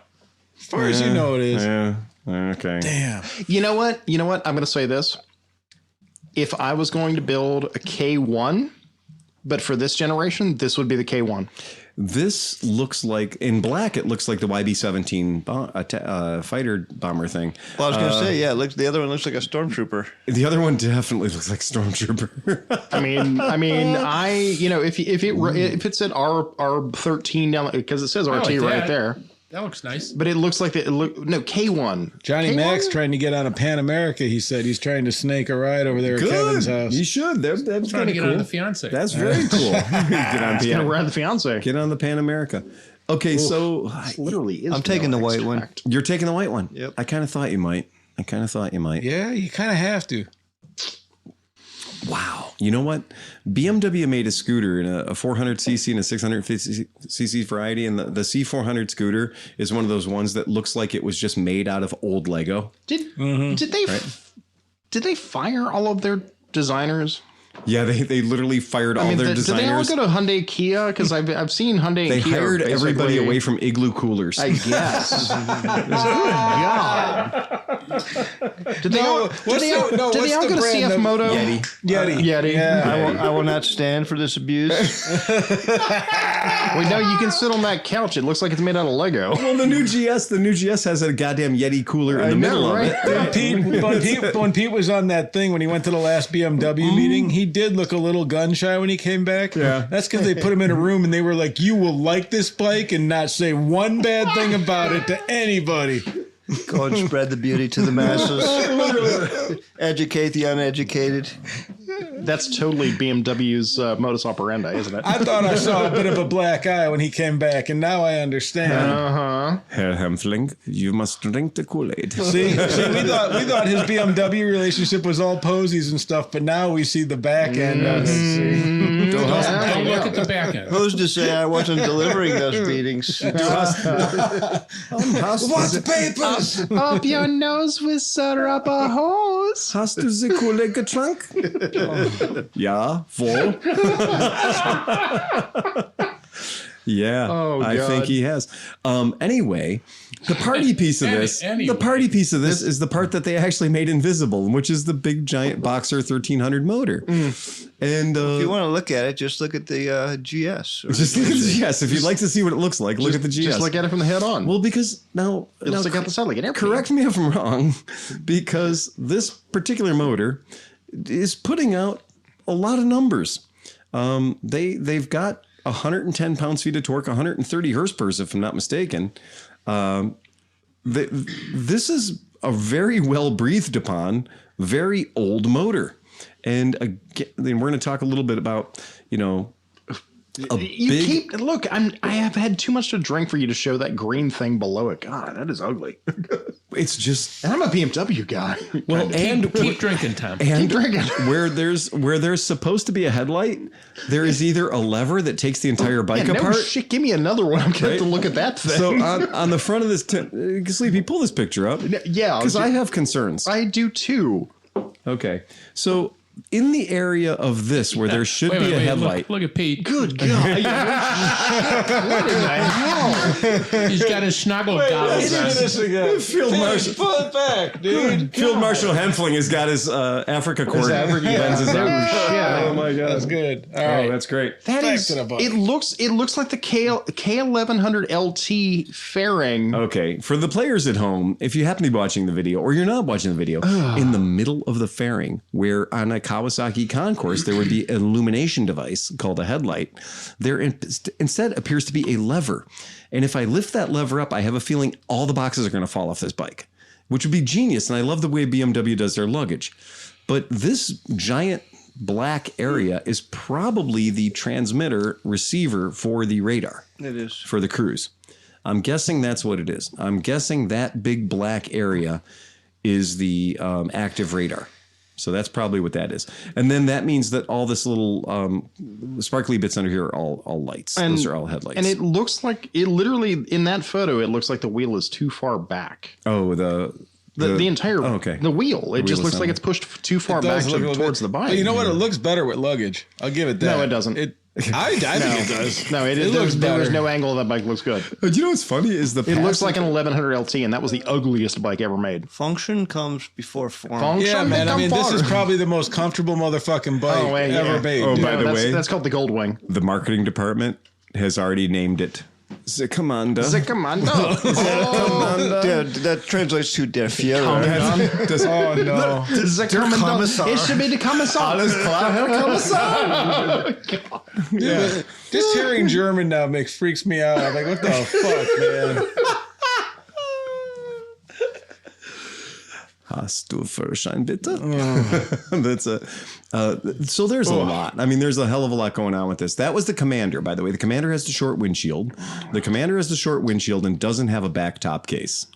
And the windshield does look suspiciously short on the Commander. Yeah, it is kind of looks sporty though. But on the Tourer, you have the very gigantic, I think that's a 97-liter top case. Hey, look at the windscreen. That's awesome. You The don't windscreen does look magical. That is the modern interpretation of the K1100 LT. Yeah, It is. Yeah, It literally definitely. It is. It's very much so. Because it's You know just, what? That's it's just as interesting hideous. because you can feel the heritage in it. Though, Exactly. man.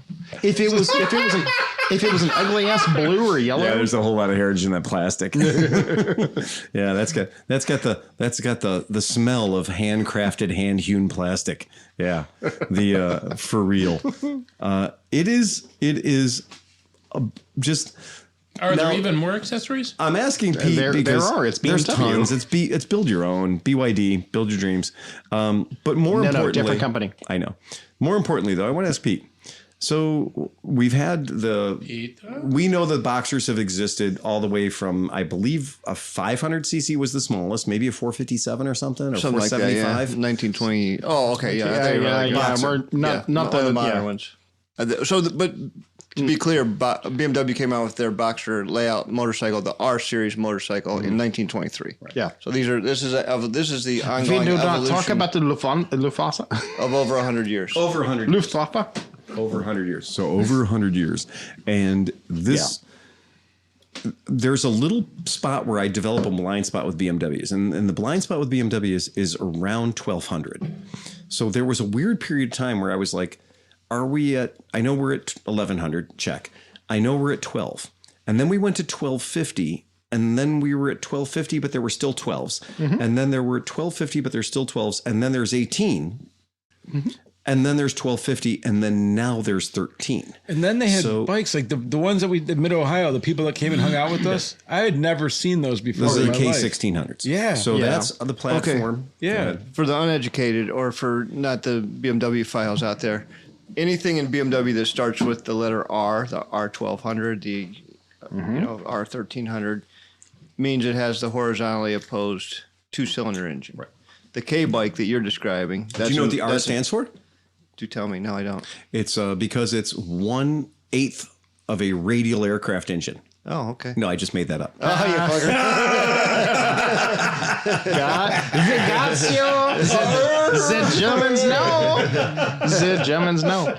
I was about to make a blog post. But I've been listening to people tell me about the blue and white thing being a propeller my whole fucking life. And then I talked to guys in Berlin who are like, no, that's not what it is. That's not what it is. Bavarian flag. It's like, well, that's always been the thing.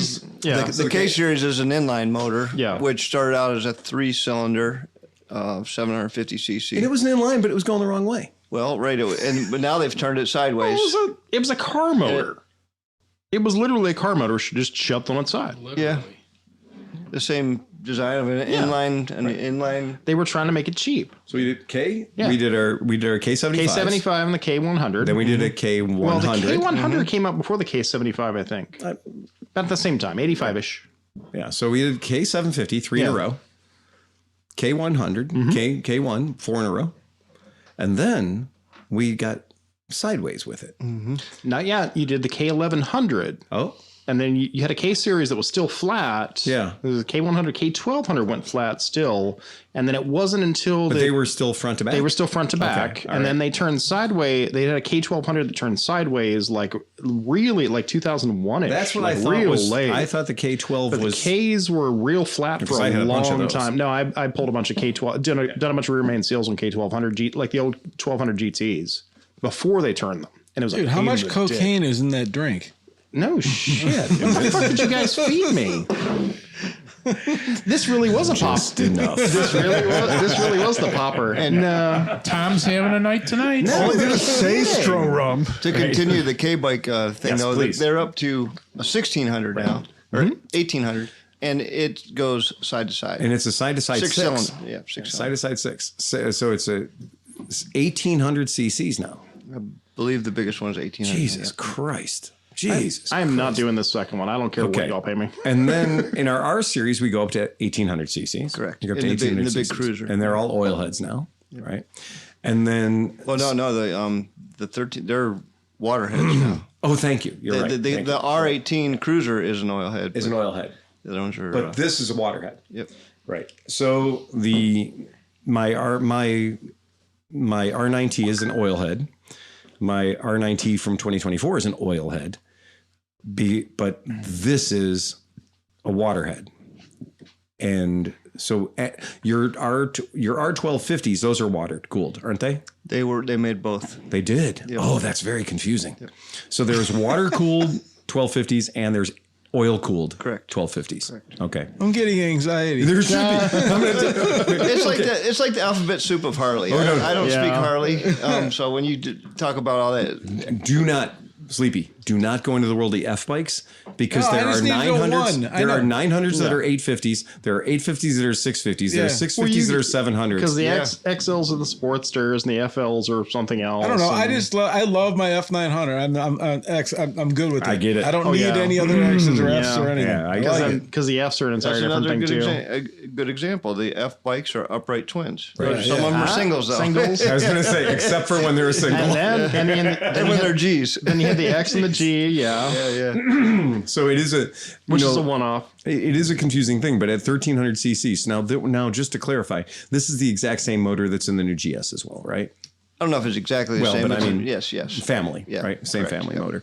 Okay. So you had the early adopters were getting this motor in the GS platform. Correct. And then now it's found its way into, historically speaking, I always joke, BMW has done some sort of an RS or an RT since ever, like since a way long time ago.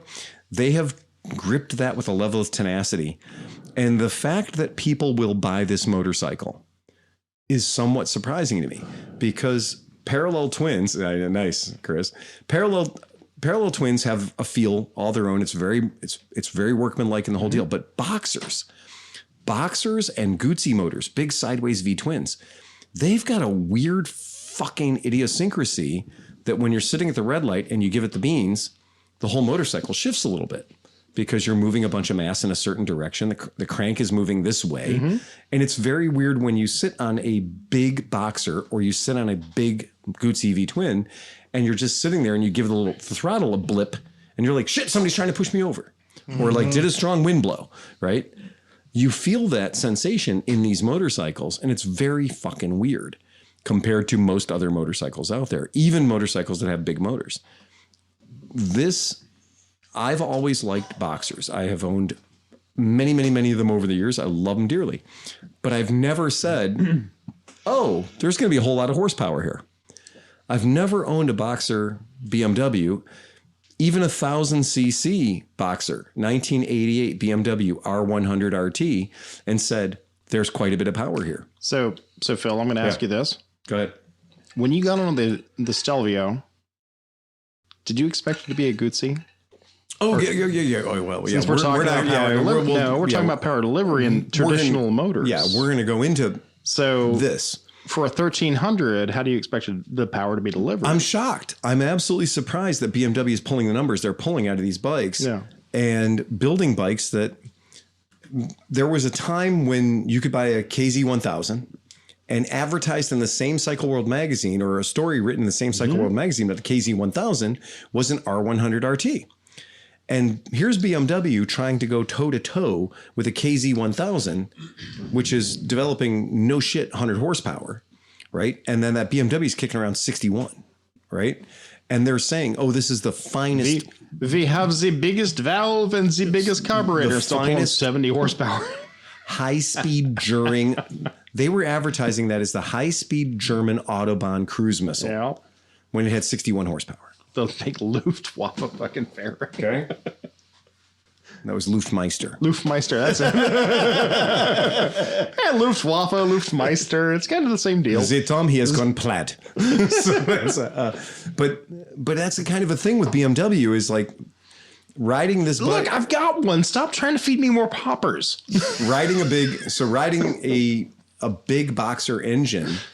And you ride these all the time, and this is your chosen blend, right? This is you. You're absolutely the GS. I'm on the F bike now, but I still have my R bike. Right, and that's an interesting thing when you see this. When you go, okay, I know we were busting balls earlier, but Kawasaki cracked this code with a 1,000cc concourse and up to a 1,400cc concourse, and they nailed it. Like nobody ever came back from riding a Kawasaki concourse and said that was awful.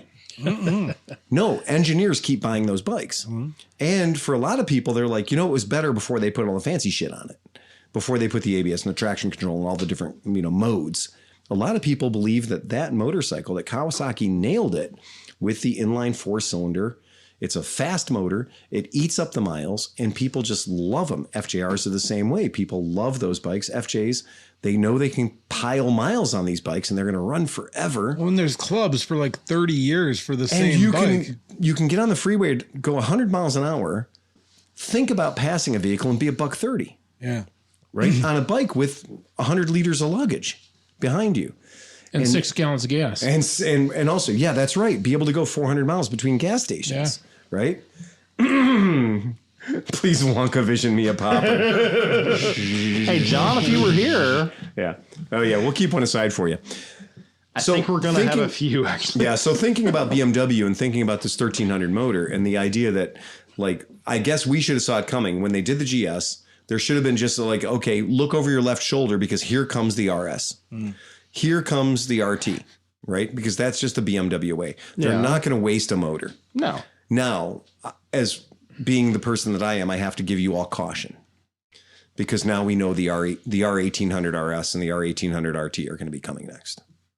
So just picture that same bike, but with an 1800cc mill in it because they already have the motor and they already have the fucking motor. So it's just a matter of time until they figure out a way to make that giant fucking motor fit into a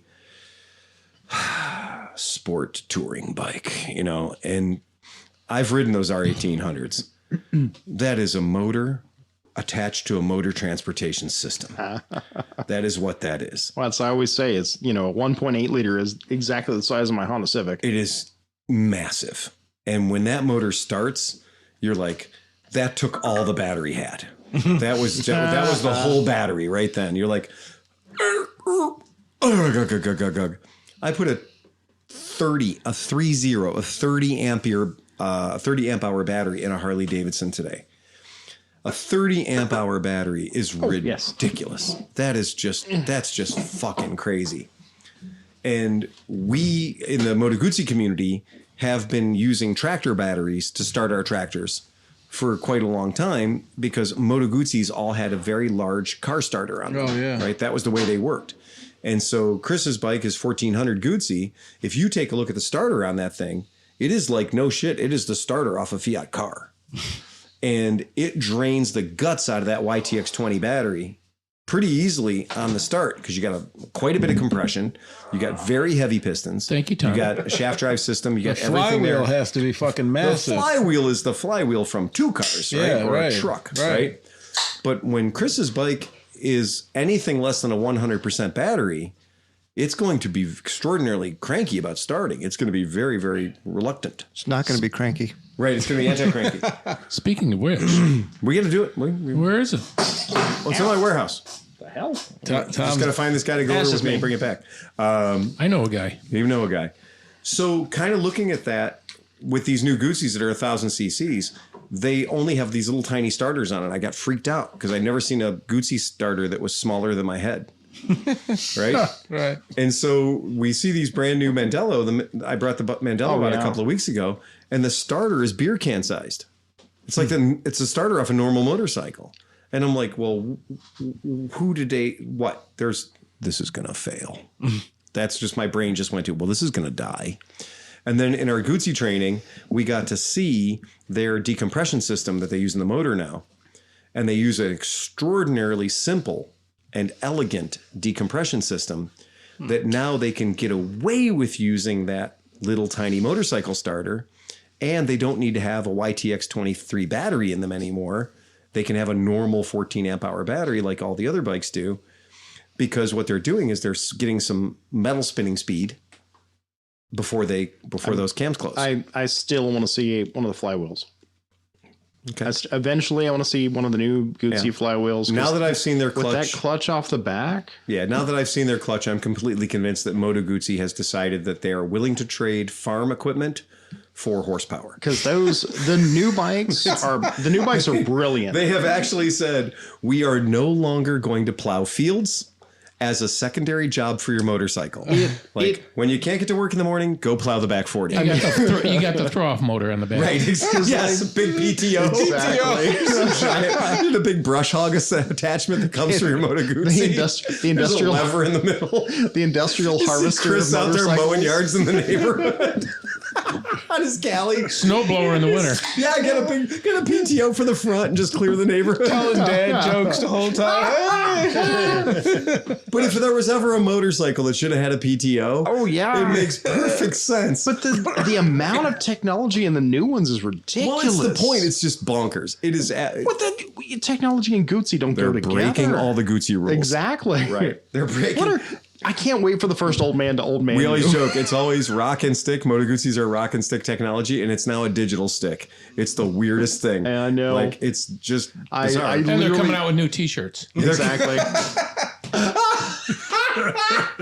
They're going to have the red suspenders built in. I really cannot wait for the first old man to come in and old man you on these things. Tom, you missed it. I did? I got a guy trading me 2 old Guzzis for 1 new one. Yeah, it's already happening. How old do you got to be an old man? You're there. We're there. We're there. We're fucking there, man. We are there.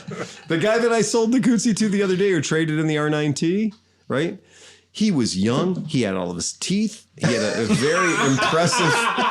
This is America. We can't afford teeth here. This is not Britain after World War II. He wasn't morbidly obese, right? His shoes had plastic in them. Did you ask him for his green card at that point? No. He was like. Did he work for the cheese shop? Yeah, because there's not an American. Look at this. Oh my God. Slobs everywhere. I'm going to tell you what. The Moto Guzzis are attracting a new crowd because here's the point. 10 years ago, that guy bought an R9T. Do you know why? Hipster transportation system. Right. R9T. Tell me it's not. Right? Hipster now he's probably a yipster, so now he's a yippie. Yeah. So now he's got a little... the difference between his R9T is that was on payments. Yep. And this one he wrote a check. Yeah. And he came after the V100 Mandello strong. He didn't want to talk about any other bikes. Sean's like, what's his number? He showed up. He showed up ready to play. Hey, Sean, he's got all his teeth. And he showed up. He actually can take his teeth out if he needs to. Gummers are great. He's ready to go. I was very impressed by that. I mean, very, very What's impressed. really wild, because that R9T is, I'm not going to lie, that's a really pretty bike. I don't think I voluntarily sold too many Moto Guzzis in my previous version of being a Guzzi dealer to gentlemen under the age of 50. Very limited, mostly AARP really goes after people that were my friends. Even the racers are sexy as fuck. So, I think so. Okay, too. so like Tim Harnett and a bunch of guys that are like bartender hip. John, our bartender, still has the roll up sleeves with the cigarettes on them. Or maybe artisanal bartenders. With the bar. Just a cool guy. With Just a fucking Judgy McJudge back here. I'm man. judgy. John Gibeon was like 30 years old and an artistic bartender, and he bought a V7, right? Yeah. So the V7s were definitely going after people that were like I've had a Vespa. I want to have a motorcycle now. I've had a Lambretta. I want to have a motorcycle now. I want to have a motorcycle, but I want to have a motorcycle that's not like all the other bikes out there. Yeah. And those are the guys, under 50 that we sold V7s to. Those are the guys under 50 that bought the V7s. They were all guys that would show up at the DGR. They'd show up at Skidmark. They would show up at a Porco. There were people that if you told them it was a $16 cocktail, they wouldn't fucking spit their teeth out of their mouth, right? These were people that were very cool and very hip, and they're awesome, right? They're great people. But you leave the V7 behind, my friends. And that is the difference between people who buy a Ducati Scrambler and people who buy a Ducati. Right? There's two different buyers. In fact, there's two different companies, right? Scramblers, we know who's buying the Scramblers. Now, the bikes that aren't Scramblers, we know who's buying those. But the Scrambler's quality is so awesome. Well, okay. All right. We know that the marketing department has got figured out who's buying these bikes. They get it. So it is an interesting thing, though, when somebody comes into my shop and they say, or they're wearing a Moto Guzzi t-shirt already, right? Then I know these people are going to be like, they've already liked the bike. They know the history of the bike. They've got it figured out. I don't have to educate them for 2 hours, right? It's going to be more about them being excited to learn or see. And, it's going to be, and because there's that weird thing about like Guzzi people really do like Guzzis. They just, you can sit there and tell them all day long about it's too heavy or it's doesn't have enough horsepower or it's, whatever. You can tell them anything they want about it. But I need another one. You know what? We have the V85 Travel. Is that what it's called? Yeah, V85 Travel. V85 Travel. I think you should look at that one next. That's kind of. Thank you, Uncle Tom. Well, that's a good recommendation because the V85 Travel is all the things. So the V85 Travel is almost a Stelvio, but it has heated seats, heated grips, power. Mm-hmm. It's got all the cool shit. So the V85 Travel is a very, very well-appointed bike. You should get that. Then you two could just take one bike on a nice trip across the country. It's got heated seats. You can save all that money and be efficient. Take turns driving. Oh, man. It'd just be like Dumb and Dumber. You could just do rider changes while you're rolling. Hit the cruise control and just Barishnikov that shit. Yeah. I like that. You could get Chris a piss cup and Be the flying Waldenzas going down the street. Just be like, just put your hold the bar right now. You got it. Cruise control. I am still a little bit upset that You look like the Cossacks. I'm still a little upset they did not name the Travel to Quota. But just for history. I get it, but then quota means like you got to have a certain number of black ones in your showroom or something. It's fucked up. Like people get the wrong idea. But it is that right gold collar. Yeah, I get it. I'm not going to buy one until they bump it up to 1,800 cc's. Because 1,400 didn't do it. It's like, it is the most ridiculous thing. And it's like, yeah, the CCs are getting out of control. On one of the forums the other day, somebody posted up, they were like, oh, well, sure. Oh, you're going to buy a Guzzi? Oh, I'm sorry. Are you allergic to horsepower? And I was like, hold on. What? Wait, hold on. The new Guzzi's got over 60 horsepower. The little one, the V7. The V7's got an 850 motor. It's over 60 horsepower. It's battling with the T100. The two marketing departments are doing everything they can to fight each other, right? That's what it is. And there's as many reasons to buy the T100 as there are reasons to buy the Guzzi V7. It's ironic that we're in 2025. Yeah. Guzzi is battling Triumph for an 850 market, give or take 850-ish market. Yes. And Honda is nowhere to be seen. No. Which were the people that were like, no, the CB750 is going to rule the roost. And now they're like, well, we've got a NC7 something. I don't know. It's just black. But you know what sucks about all this, though?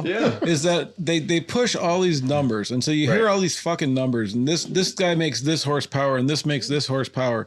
But each bike feels different. And that horsepower does different things. Yeah. So like a bike with maybe a couple lower horsepower might like ride 1,000 times better in your mind. I know bike is subjective, but. And if we put a horsepowerometer onto your dashboard and recorded how many of the horsepowers you have that you have used, right, you would change your fucking tune. Right. Well, none of that makes a fucking difference if you like the feel of the bike and it does what you want it to do. My stupid truck has 400 plus horsepowers.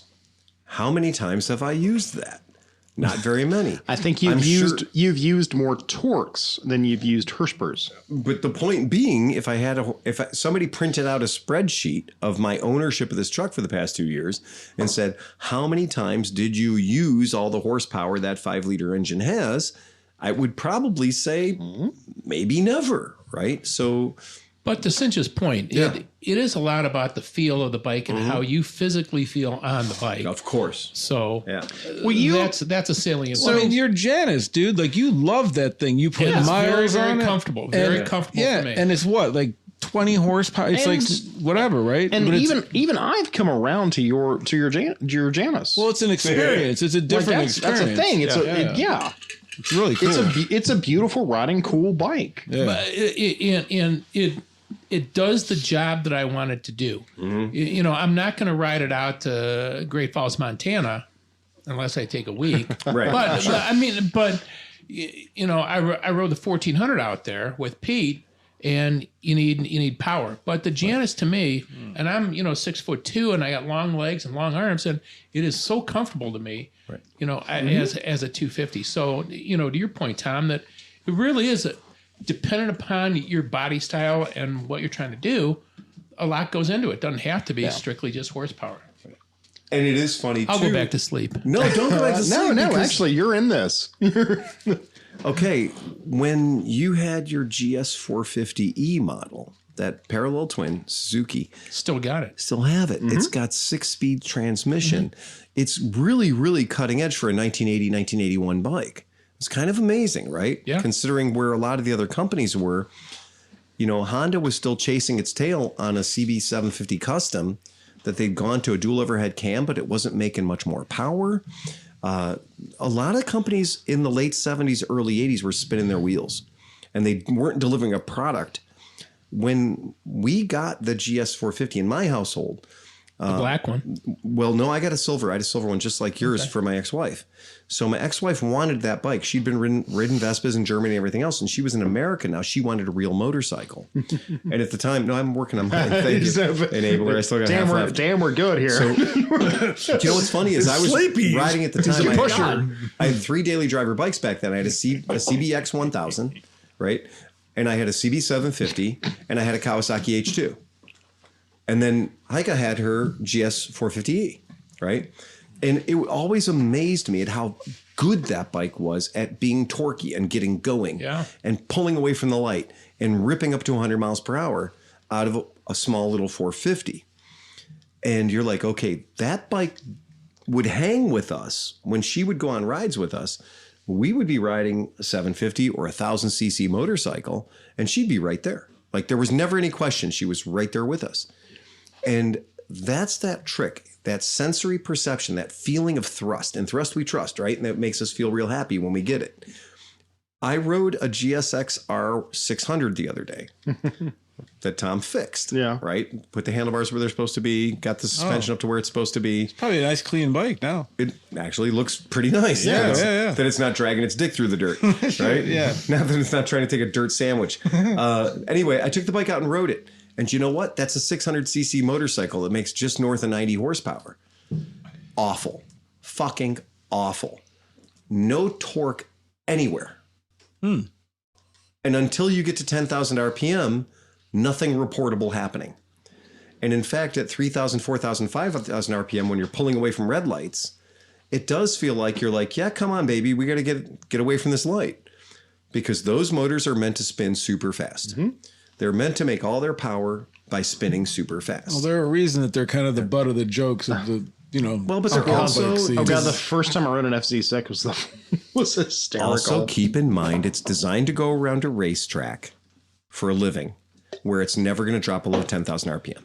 Right. So you're going to be in third gear, fourth gear, fifth gear, sixth gear, third gear, fourth gear, fifth gear, sixth gear, or maybe probably more likely third gear, fourth gear, third gear, fourth gear, fifth gear, fourth gear, 2, 3, 4, 2, 3, 4, 2, 3, 4 in that little bike, right? So it's designed to work up in the 10,000 plus RPM range. It's designed to be up there its whole goddamn life. And as a street bike, it fucking sucks because the light goes green and you don't proceed away from the light with any sense of authority. Well, no, because you already got to be going. Ring, ring, ring, ring, ring, ring, ring. If you do that, then it works. You forgot how to ride a sport bike. I forgot how to That's ride the a sport problem. bike, but I was riding Then you it got a around. flip lady, hey, fuck you, and then you ride through the car. It just does that. That's what happens. I had a 500cc single, an SR 500 that had 30 horsepower back in the day, and it felt better getting away from a red light than the 4-cylinder 600 did.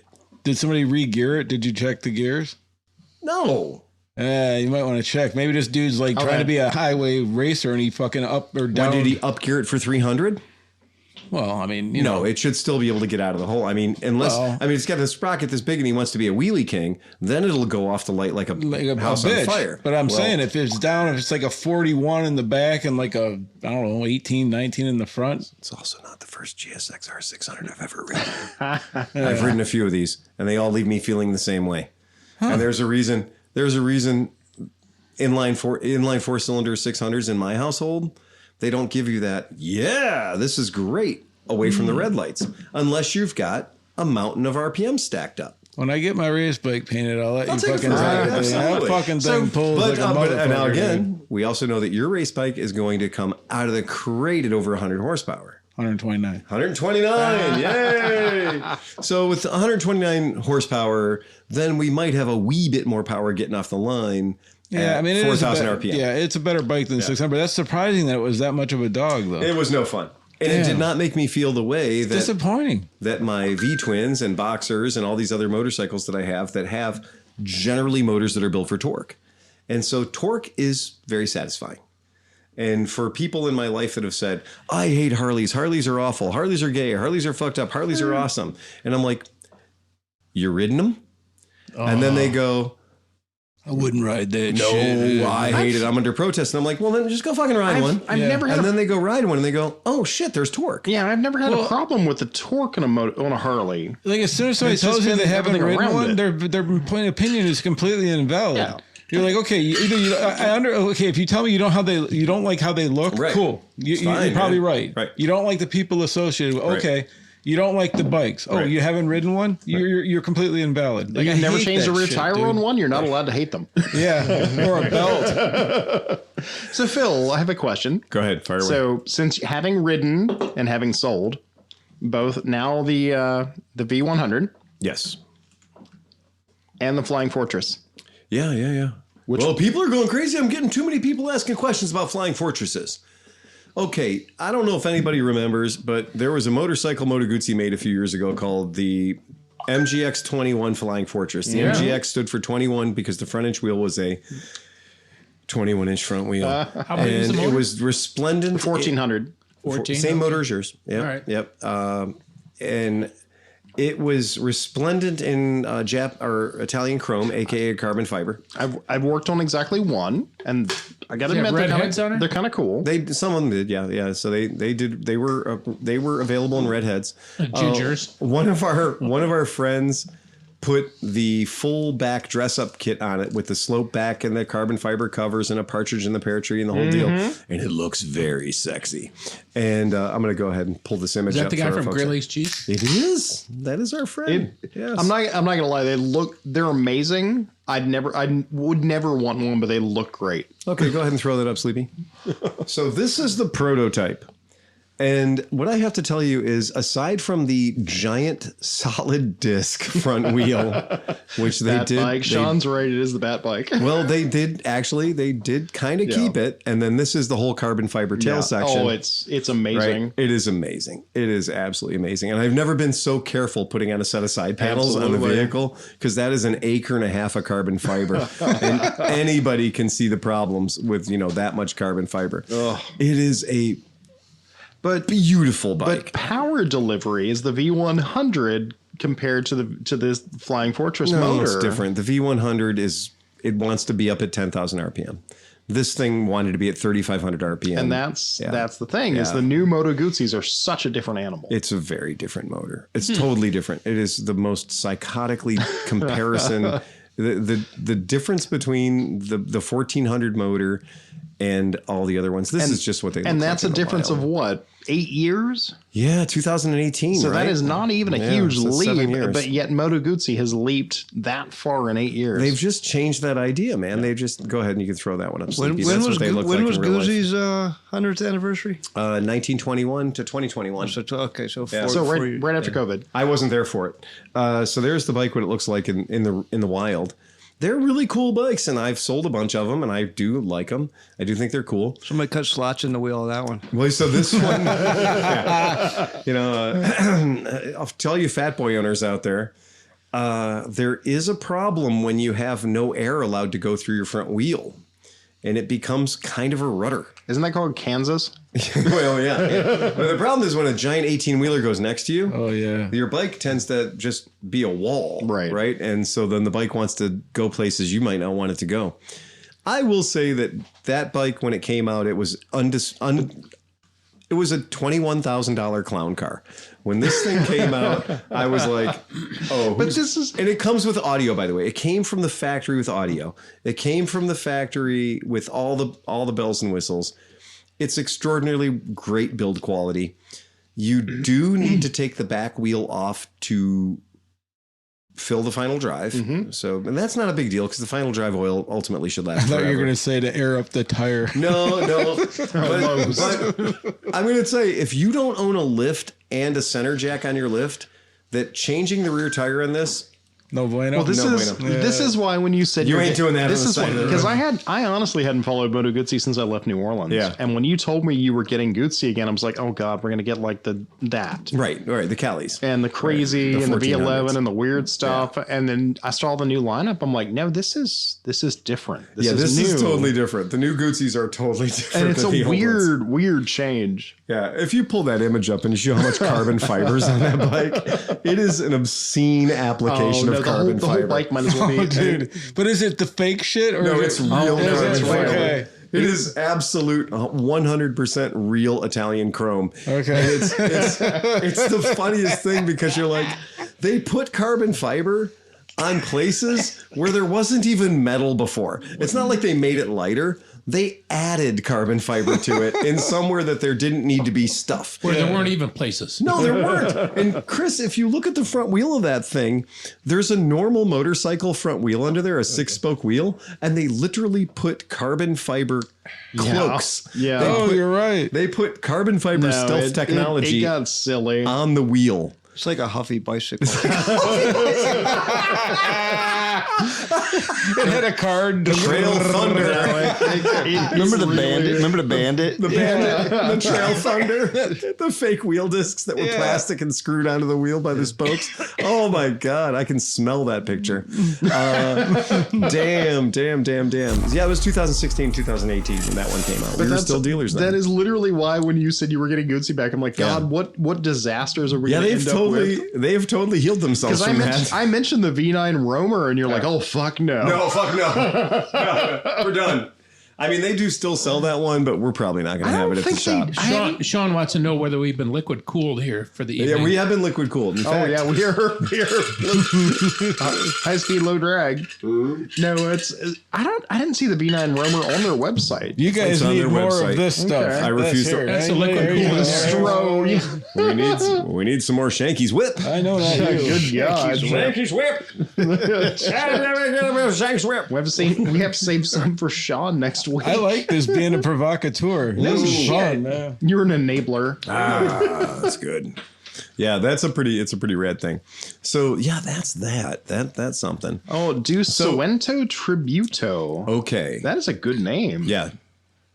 Isn't it? Yeah, I it's love a that beautiful name. bike. Yeah, I love I'm that not gonna name. lie. I'm sorry. We on a side tangent now that I've had far too much of Shanky's whip. Shanky's whip. The Do Suento Tribute. That was fucking amazing.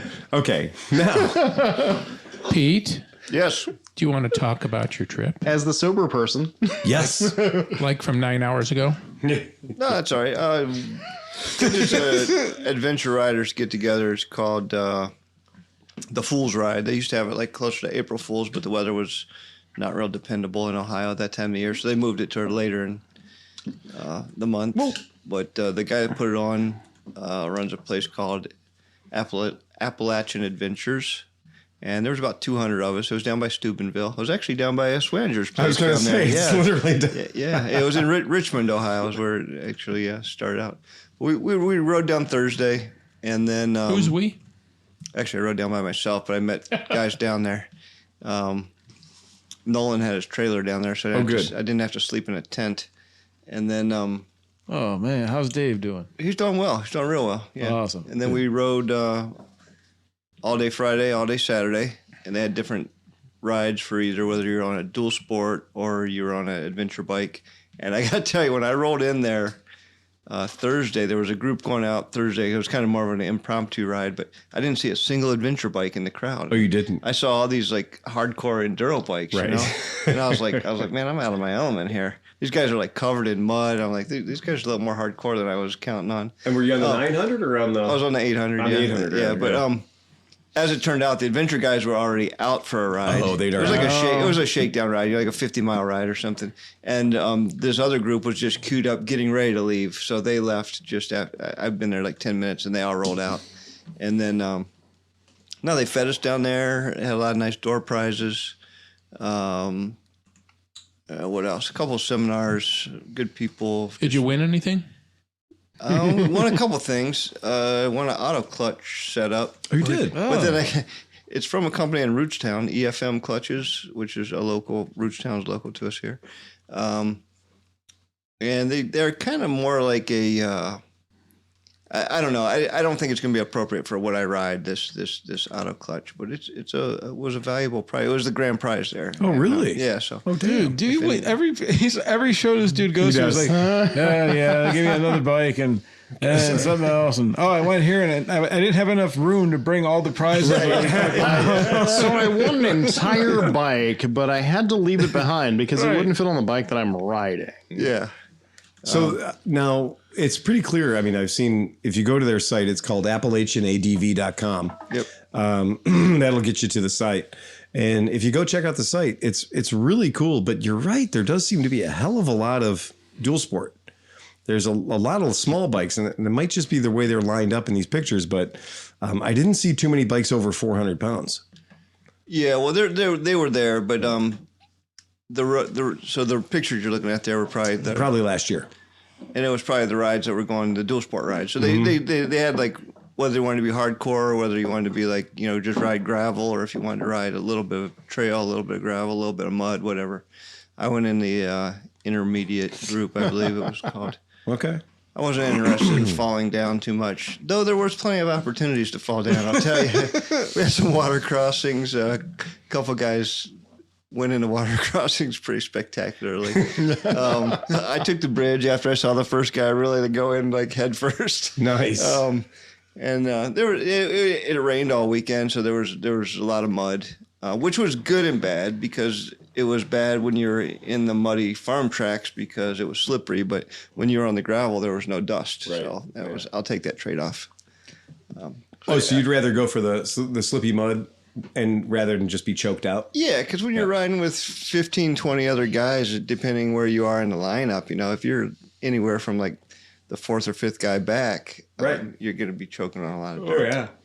So take your chances with the slippy mud. Yeah. You commented on my one picture. Did you see those tires piled up coming to your shop soon? Did you see what was going on in the Africa Twin? Yeah.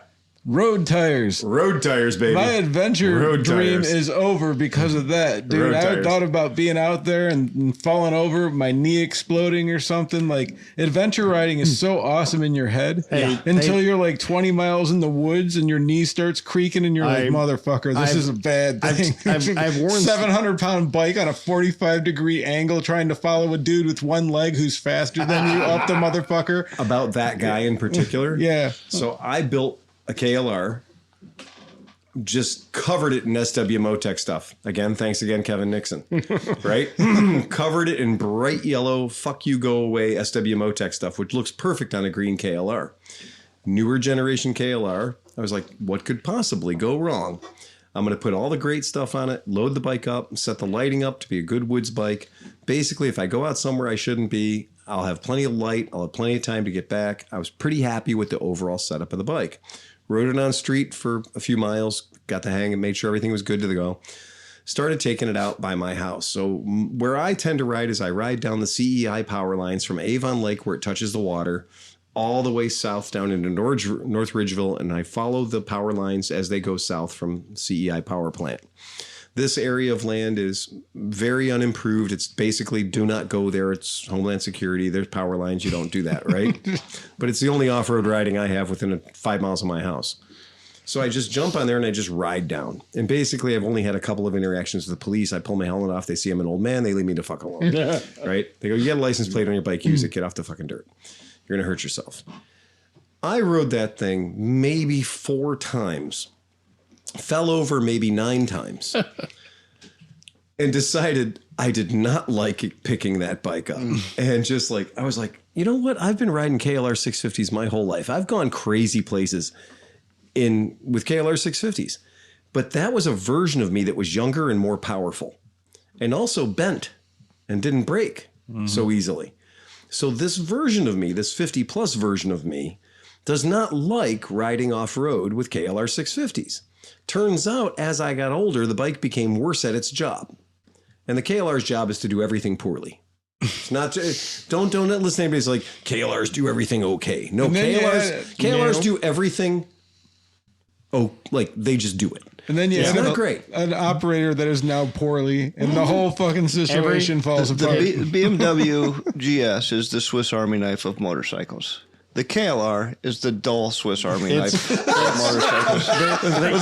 With the toothpicks missing. It's the wooden spork. It's the side panels off. The whole fucking... It's like sharp on the side. The red part broke, but the metal's still there. Exactly, right. It's the used wooden spork.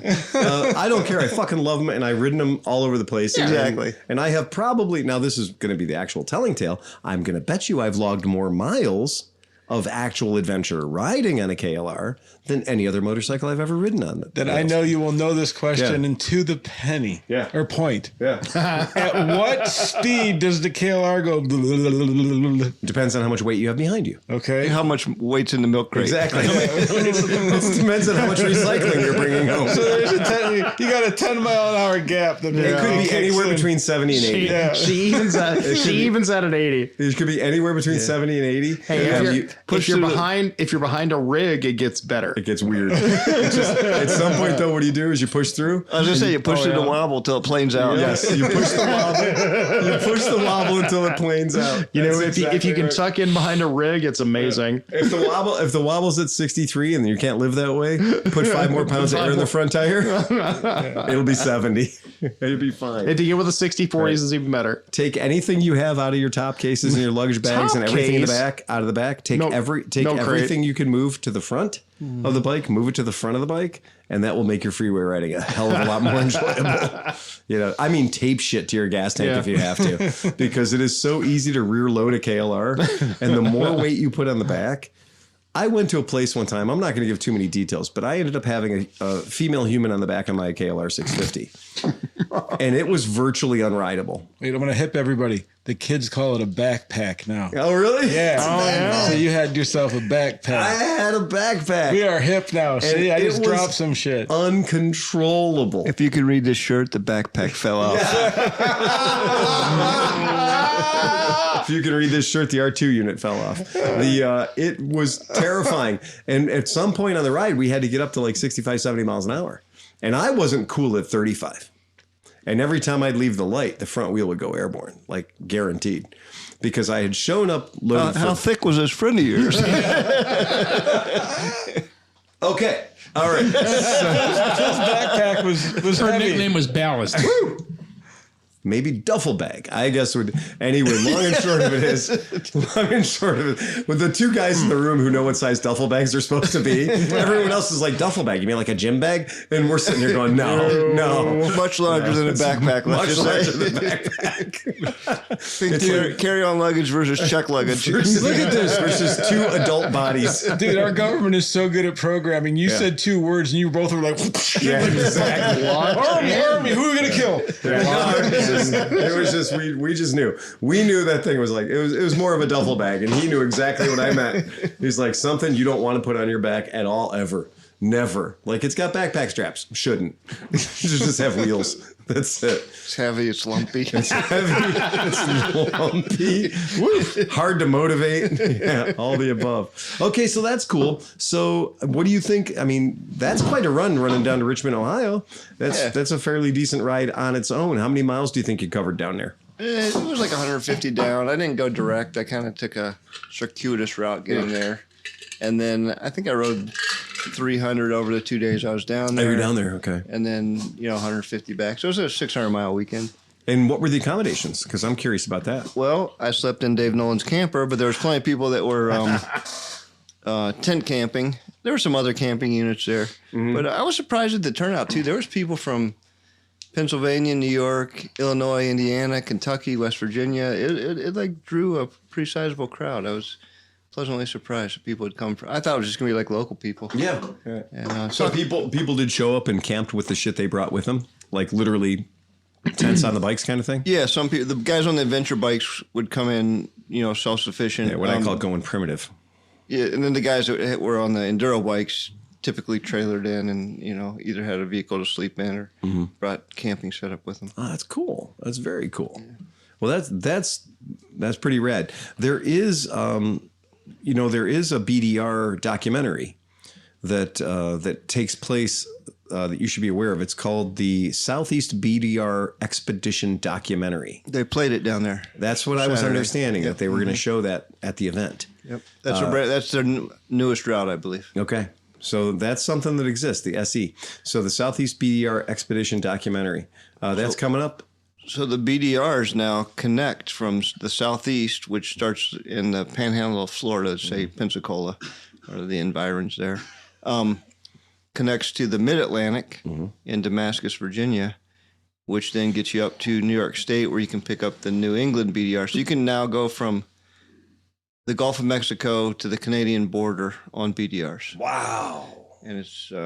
Damn, that's pretty cool. Cool, yeah, man. That's pretty cool. That is amazing. Yeah. That's a great thing, man. That is super. I'm glad people have put that together. That's really, really neat. I'm a fan, man. So have you done part of the BDRs? Oh, yeah, I've done quite a few. So how are they? Because, I see a lot of guys, because, I do still want to do something like that, but, some of the off-road stuff, especially in Southern Ohio, it gets fucking gnarly. You're on a 600-pound bike trying to climb a 45-degree angle. I don't want to do that. But if it's, fire roads and a little bit off-road or They're something. all rated differently. So, I think the Mid-Atlantic is considered the easiest. And you could do that on a street bike, essentially. Oh, okay. There's one part where there's a hill. I call it Huckenbuck Hill. I don't remember what it's actually called, but it's some large rocks. And if you're going northbound, you're going downhill on this section that I'm talking about. And it gets a little bumpy. You're going to need some suspension, or you're going to have to, duck walk the bike down it or something. But that's the toughest spot. And there can be a couple water crossings, depending on rain, that might be difficult. But there's workarounds for that stuff. Some of the other BDRs are considered more difficult. I think Southern California is considered the most difficult. Northeast BDR, which goes up through Maine and the New England states, that one can be muddy and rocky. That's one of the more difficult ones. I've not done that one yet. So they rank them easiest to hardest. So if you wanted to dip your toe in the waters, I would suggest doing the Mid-Atlantic. It's very doable. What's the commitment? A week? You could do it in a week easily. Yeah. Okay. Yeah, for sure. Right on, man. The problem is from Cleveland here to get to the start of it is in Damascus, Virginia. That's a full day ride getting down there, and then doing the ride, and then the terminus at the Pennsylvania, New York border is about a full day ride getting back from there too. So you got a ride getting to either end of it. That's not bad. I'm just saying it's not a month. It's not one of these a month tat. You get these guys on the tat for 2.5 months. It's fuck, that'd be awesome, but that's a lot of money and that's a lot of time. Yeah. That's cool. The problem there's actually there's an Ohio BDR in the works. Oh wow. And from my understanding, the BDR folks are working. It starts at Squires Castle and then it goes down to Skid Mark Garage. No, that's the bar room, the B bar or whatever. So there is an existing adventure route across the state of Ohio that goes from Conneaut in the northeast all the way down towards Cincinnati in the southwest. And it's called the Great Ohio Adventure Trail. And the guy that put that trail together was at the Fool's Ride this weekend. And he's working with the BDR folks to make that an official BDR route. If you want to go ahead and pull our screen up there, Sleepy, I've thrown it up for the folks at home that want to see it. The Great Ohio Adventure Trail is right there. You can see that it runs from the upper northeast corner of our state, like literally up at the top, tippity top right up there by Conneaut where Meckelfresh is right now. Or no, he's not there right now. He's with Keith, Kevin. But it goes all the way down to what's that town so far left there? That's not Lockport, is it? Portsmouth? Portsmouth, maybe? I think you're west of Portsmouth. It looks way west of Portsmouth. Yeah, it does. It does. But anyway, it's the whole damn state. Well done. So really cool that they're going to do an Ohio BDR. That's really neat. That's very exciting. We have a lot of resources here at home. And it's funny, you can see like where the rest of the good roads are and everything. If you look at the map, it's like every Sunday when I go riding, it's like, you got to get all the way down to where those red dots are, where the roads start getting good. That's funny. Yeah, there's an area there, man. You guys know we're going to be doing the Guzzi Friendly Hills campsite again this year for Labor Day weekend. If you've never been before, you will want to do this. We're working with Moto Guzzi. They're going to have the demo ride trailer out there. So we're going to have some Guzzi support for the event. It is the Buckeye Rally. It's the official Guzzi rally of the Ohio group. It's a great time. The Friendly Hills campsite is super great. You can actually sleep in the bunk beds that children sleep in. The bunkhouse. Do you have the date for that? Bunkhouse? It is Labor Day weekend. Labor Day weekend. Yep, Labor Day weekend. Okay. So that's a really cool one. And the ride down there is a lot of fun. We've done it before. We'll do it again. When you get down there, there's rides to be had. There's campfires. There's all the things that you'd want there to be. There's margaritas down there too, I think. Shit tons of margaritas, right? Yeah, they was, oh man, I've never been so heavily liquored. I couldn't stand still. Everybody's handing me a brown bottle. It's a good time. And I think that if you haven't done that one before, if you happen to be available on Labor Day weekend, that's a great event because the people who run that event, the dinner that they throw, they really know how to get sponsorship. They really know how to get the prizes. It's hard to go there and not leave with some sort of an award or a prize for attending. Whether you're the oldest Guzzisti or the youngest Guzzisti, or the furthest ridden on a sidecar with grass in the tire, that happened. That's the Blakes. They showed up with grass in their sidecar rig tire and grass. By the way, not just grass in the tire on the sidecar, but grass in the drive tire. They actually put T-shirts in the inside of the tire for the drive wheel on their sidecar rig because they had blown multiple tires going down. That'd make a KLR rider proud right there. I was very impressed when they showed up. I was like, oh, you guys fucking earned it. Totally earned it. But that's a good rally. You want to meet a lot of people, but the roads down there are beautiful. So that's Friendly Hills Campgrounds. That's my stomping ground down there. It's a good bunch of roads. Both my parents were born in Zanesville. Really? Actually, my older sister was born in Zanesville. Yeah. So you see a three-way bridge and you're like, bring it on. So I'm riding down there 3 or 4 times a summer. I still have family down there. So. Oh, that's fantastic. It's a really great area, and I love the roads down there. So again, can't beat the Moto Guzzi people for being just like the Ohio Moto Guzzi group. And we might see Kurt Edwards if we're lucky. Yeah. So there's a lot of good stuff. He was so pumped that you're a Guzzi dealer again. I'm good. I'm glad. We'll see the Blakes, obviously. The whole family will be down there. Well, I'll be going to some of the races. We're doing the following weekend in Nelsonville is Waylon Wayne weekend. It is Waylon Wayne. I was going to mention that. I may do the Guzzi weekend and then hang out with family for a couple of days and then move my way right over to Nelsonville. That's a good idea.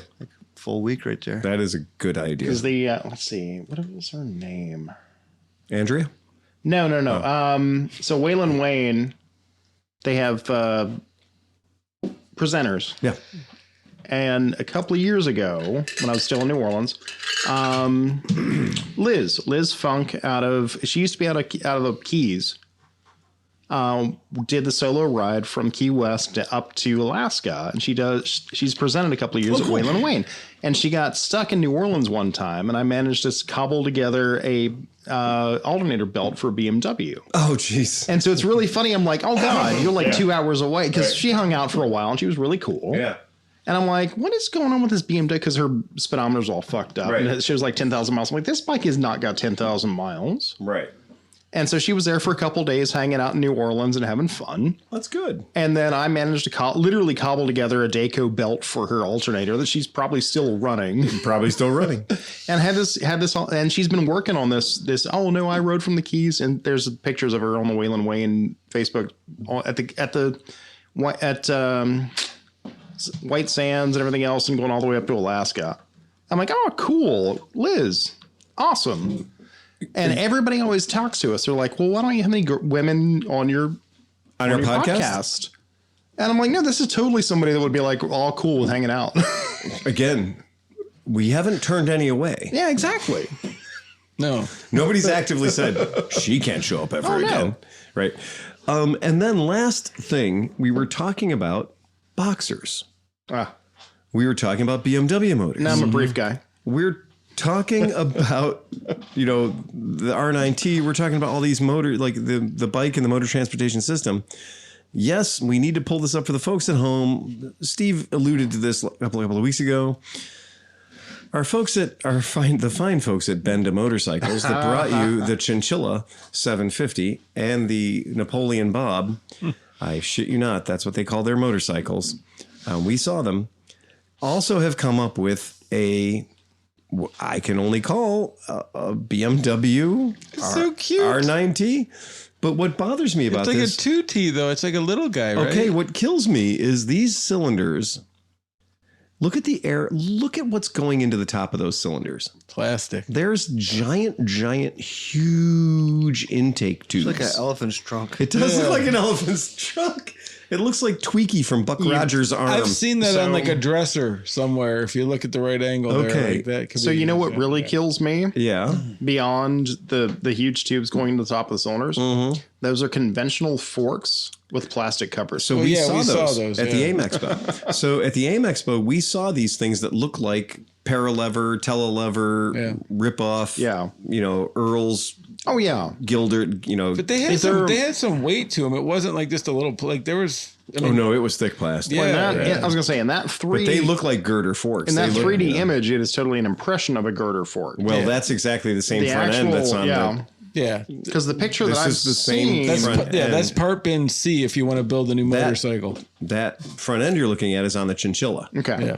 So that's what makes the Chinchilla look so retro, is that weird front end, which is just telescopic forks with a big cover. Yeah. I was gonna say, is it really a girder fork, or is it just it's just telescopic forks with a big plastic shroud around it to give you your eyeball, to fool your eyeball to think that it's a girder fork. Yeah, if you look at the back part of the bottom, that's the actual bottom of the fork. Yeah. The other part just slides up and down. Yeah, it just rides. The fork rides up and down inside that big plastic thing.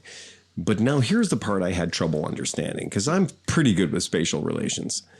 My problem was that this is a 250cc vehicle, which means each one of those juglets is a 125cc operation. That's mighty tiny. That's buddy 125 cylinder size. And it's clearly liquid cooled, which means if you look at the header pipes that are coming out of the cylinders, they're pea shooters. They're pea shooters. Oh, yeah. I'm believing that the cylinder that we're looking at right there is at least 5.5 inches of plastic. Because a 125cc liquid-cooled cylinder is about the size of a beer can. Yeah. Outside, not the inside. The outside of a 125cc piston that's liquid-cooled is about the size of a beer can, including the water jacket. So this bike must be just acres of fakery. Or, hold on. Or fakers of akery. What about, could have they taken... Because they made the V-twin that we saw at the AIM show, right? We did see the V-twin. So what if they took that V-twin? Because those cylinders were... Those cylinders were 750 cc's. No, the little one was like 300. You're right. And those cylinders were kind of smaller, but they looked bigger than they should, but they were real cylinders. Like, I think they did something with the fins or something. But if it's the same company, they probably just took those and then made a boxer out of that. fucking engine. So that's a 476 cc V twin that they had in the Chinchilla and the Napoleon Bob. So the Chinchilla and the Napoleon Bob are running they call it a BD 453, but it is a V twin. What was the one behind it though? The smaller one. I thought that one was like a 300 or There might have been a 250 300. No, that was the Keyway, the 302, the V302. Okay. So that's the Keyway. That is a V twin as well. So that's the Keyway. So those are all the same manufacturer, right? No. Keyway, I think Benda was specifically trying to assert that they were not Okay. Benelli Keyway. That's my mistake then. That they were not QJ. Let's put it that way. I don't know. But again, it's very confusing at that point. What I found intriguing, see if you can get the clutch side of the bike pulled up there. Okay, right there. Yeah. So it's a chain drive. It is So there's like a jockey shaft there. Oh, that hurts my brain. Yeah. I don't even want to look at that. So that you're right. That parallel. Oh, That's a 250 cc generator motor. Is what that is. But you get the crankshaft coming out of the bike. It's a in line, Vanguard with an output shaft. and then they turn it sideways, and then they run it through a jockey shaft, You're right. and then they run it through a chain. You're right. Yeah, you have so many failure points for that blast of 250 cc power. Remember, folks, you lose 12% of your power every time you make a 90-degree turn. Right. And that motorcycle right there has got 3 of them. Yeah. Just looking at you. Sometimes I look at stuff that because we're never going to see this, but sometimes I look at stuff that the Japanese build just for this, or the Chinese build just for the sake of building. And I'm like, okay, that you didn't need to do that. And they're like, yeah, but we could. So we did. Yeah. That's the beauty. Like when you do like overseas travel, you do see stuff like this. Yeah, you see bonkers shit like this. You just parked on a street corner next to a bus stop, and you'll stand there and look at it for 20 minutes. Like, look at that. You're like pointing shit out and like trying to understand. Like, and you're like pointing at it. You're like, where did you get this? And like, grocery store. I know. A couple of years ago, there was a cheap knockoff of the Gilera DNA 180 that had a 125 GY6 motor, and I was dying. It's like, no, I have to have one of them. Right. And they're like literally $800 in a bodega. Yeah, I know. Yeah. I'm like, no, I have to have this. And I'm like, well, yeah, you can go get it. It's got to just go get it. Just go get it. Right. In those situations, like when you've been in Central America and you're looking around at places and you're like, I'm going to rent a motorcycle down here for 5 days. No, you're not. You're just going to go to a bodega and you're going to buy a 180cc fake Honda and you'll ride that thing for the 8 days you're there. When we were at money. I'm sorry. Nice, Redon gave us money. $5. So when we were in Villa del Palmar, when we were, because you and Merritt went and we didn't get to go, but when we were there, we walked across the street and got our our stuff, and then you went to the pharmacy. Tom. We went to the pharmacy. You bought penicillin and boner pills. I bought antibiotics, and I'm still using those things. It's amazing. But we walked down the aisle of the employees' bikes, right? And we were walking the line, and everybody was looking at us like, right. What are you crazy Americans doing? And we're like, look at that one. Oh my God, it's a Keyway. And look at that, it's a QJ. And that one's. Well, the funny thing was that we had Colin, we had you, we had me. Oh yeah. We had all the people there that should know what every single one of these Chinese tributes to fail bike is, and we got stumped. Oh yeah. We got stumped by a bike that was called like the Fiddly, right? Or the Fatalian. No, it's whatever. But it was literally a bike that Italica. The company Italica, which is, and Italica's huge. Right. But it's like Italica. Pastor of Muppets. But Italica outside of America, Italica is like BYD. It's fucking huge. Pastor of Muppets. That was awesome. Pastor of Muppets. I'm going to remember that and forever. So, like, we've got these crazy white gringos and they're staring down the $500 bikes, and everybody around us is like, are you guys okay? You're supposed to go back inside and drink margaritas. We're like, no, we're looking at the bikes. They would have traded you all those bikes for one 883 Sports that you picked up for $2,500. So I would like to read you the copy. Oh God. From Campus Scooters. It's got to be in Florida. Italica Motors. And I like the way they preface this by saying from the manufacturer. I find it odd that it's not written in italics. Which it should be. Italica Motors is a company located in Florida, USA that produces and imports scooters. There's a lie there. We use the highest quality and the most advanced technology in the scooter industry around the world. There's also another a lie there. Our scooters come with a guarantee of optimum quality and durability. Okay. Italica scooters has been approved by the EPA and the DOT. Maybe. Right. Anyway, we're not going to do that. They can go up to 80 to 115 miles on 1 gallon. All right. That's vague, but all right. So when I went down there, and now I'm seeing these bikes that we saw in Mexico. Yeah. Absolutely. And yeah, they start at the whopping price of $12.99. That's in US dollars. And they did. They were just the Strata. We saw all these bikes down there. We did. We saw them all down there. And it's literally because if you ever go to an all-inclusive resort in Cancun or wherever, there will be a line of employee scooters. Yeah, right. And it will be outside in the back somewhere you can't technically see unless you are looking for it. But it'll be there. And it's amazing. Is that really just like junk? Oh my God. I can't make this up. I cannot make this up. On their fucking website. On their website, it says junk headbands. And I was like, I need to know more. Absolutely. Junk brands are makers of the #1 high-performance athletic headband for both men and women. Their headbands are comfortable, fit securely, and keep you cool during any sport. Their One web size fits most. Their web designer except for Johnny was Mac. Self-loathing. Machine washable, breathable, soft, and their cool. brand was... It's a $20 piece of fabric that ties around your noggin. It says junk. And it says junk on it.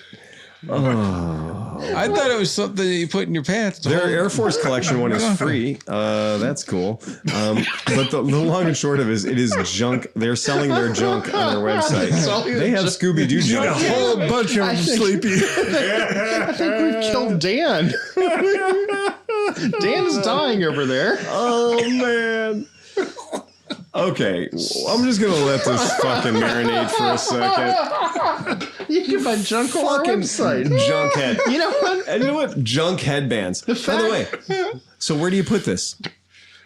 Oh, of course. Where do you put it? Well, I would assume you put it on your junk. That's what I'm saying. It holds your head away from the rest of your junk. Fact that we have junk headband. The fact that we don't have these. So okay, look, we know why this exists. It's to keep the hair out of your face when you're giving a blowy. Okay. So they should have just called them Hummers and left it at that. It should have been Hummer headbands. Well, I was gonna say the fact that we haven't come up with a junk brand that Renee can stuff your box with. Right. Well, of course. Well, now safety first, cover your junk. Safety first. Tom needs one for the Dickosaurus. Yes, exactly. Oh, the Penosaurus Rex. Oh man, Leslie was so grateful. Mickey Mouse and Leslie. If you want your Here fucking it is. Penosaurus, We got to get some Smith in because we're gonna have to start paying for the venue in a few minutes. All right, go ahead. So Mickey Mouse is in the middle of a nasty divorce from Minnie Mouse. Mickey speaks to the judge about the separation. The judge says, "I can't legally separate you two on the grounds that Minnie is mentally insane." Mickey says, "I didn't say she was mentally insane. I said she was fucking goofy."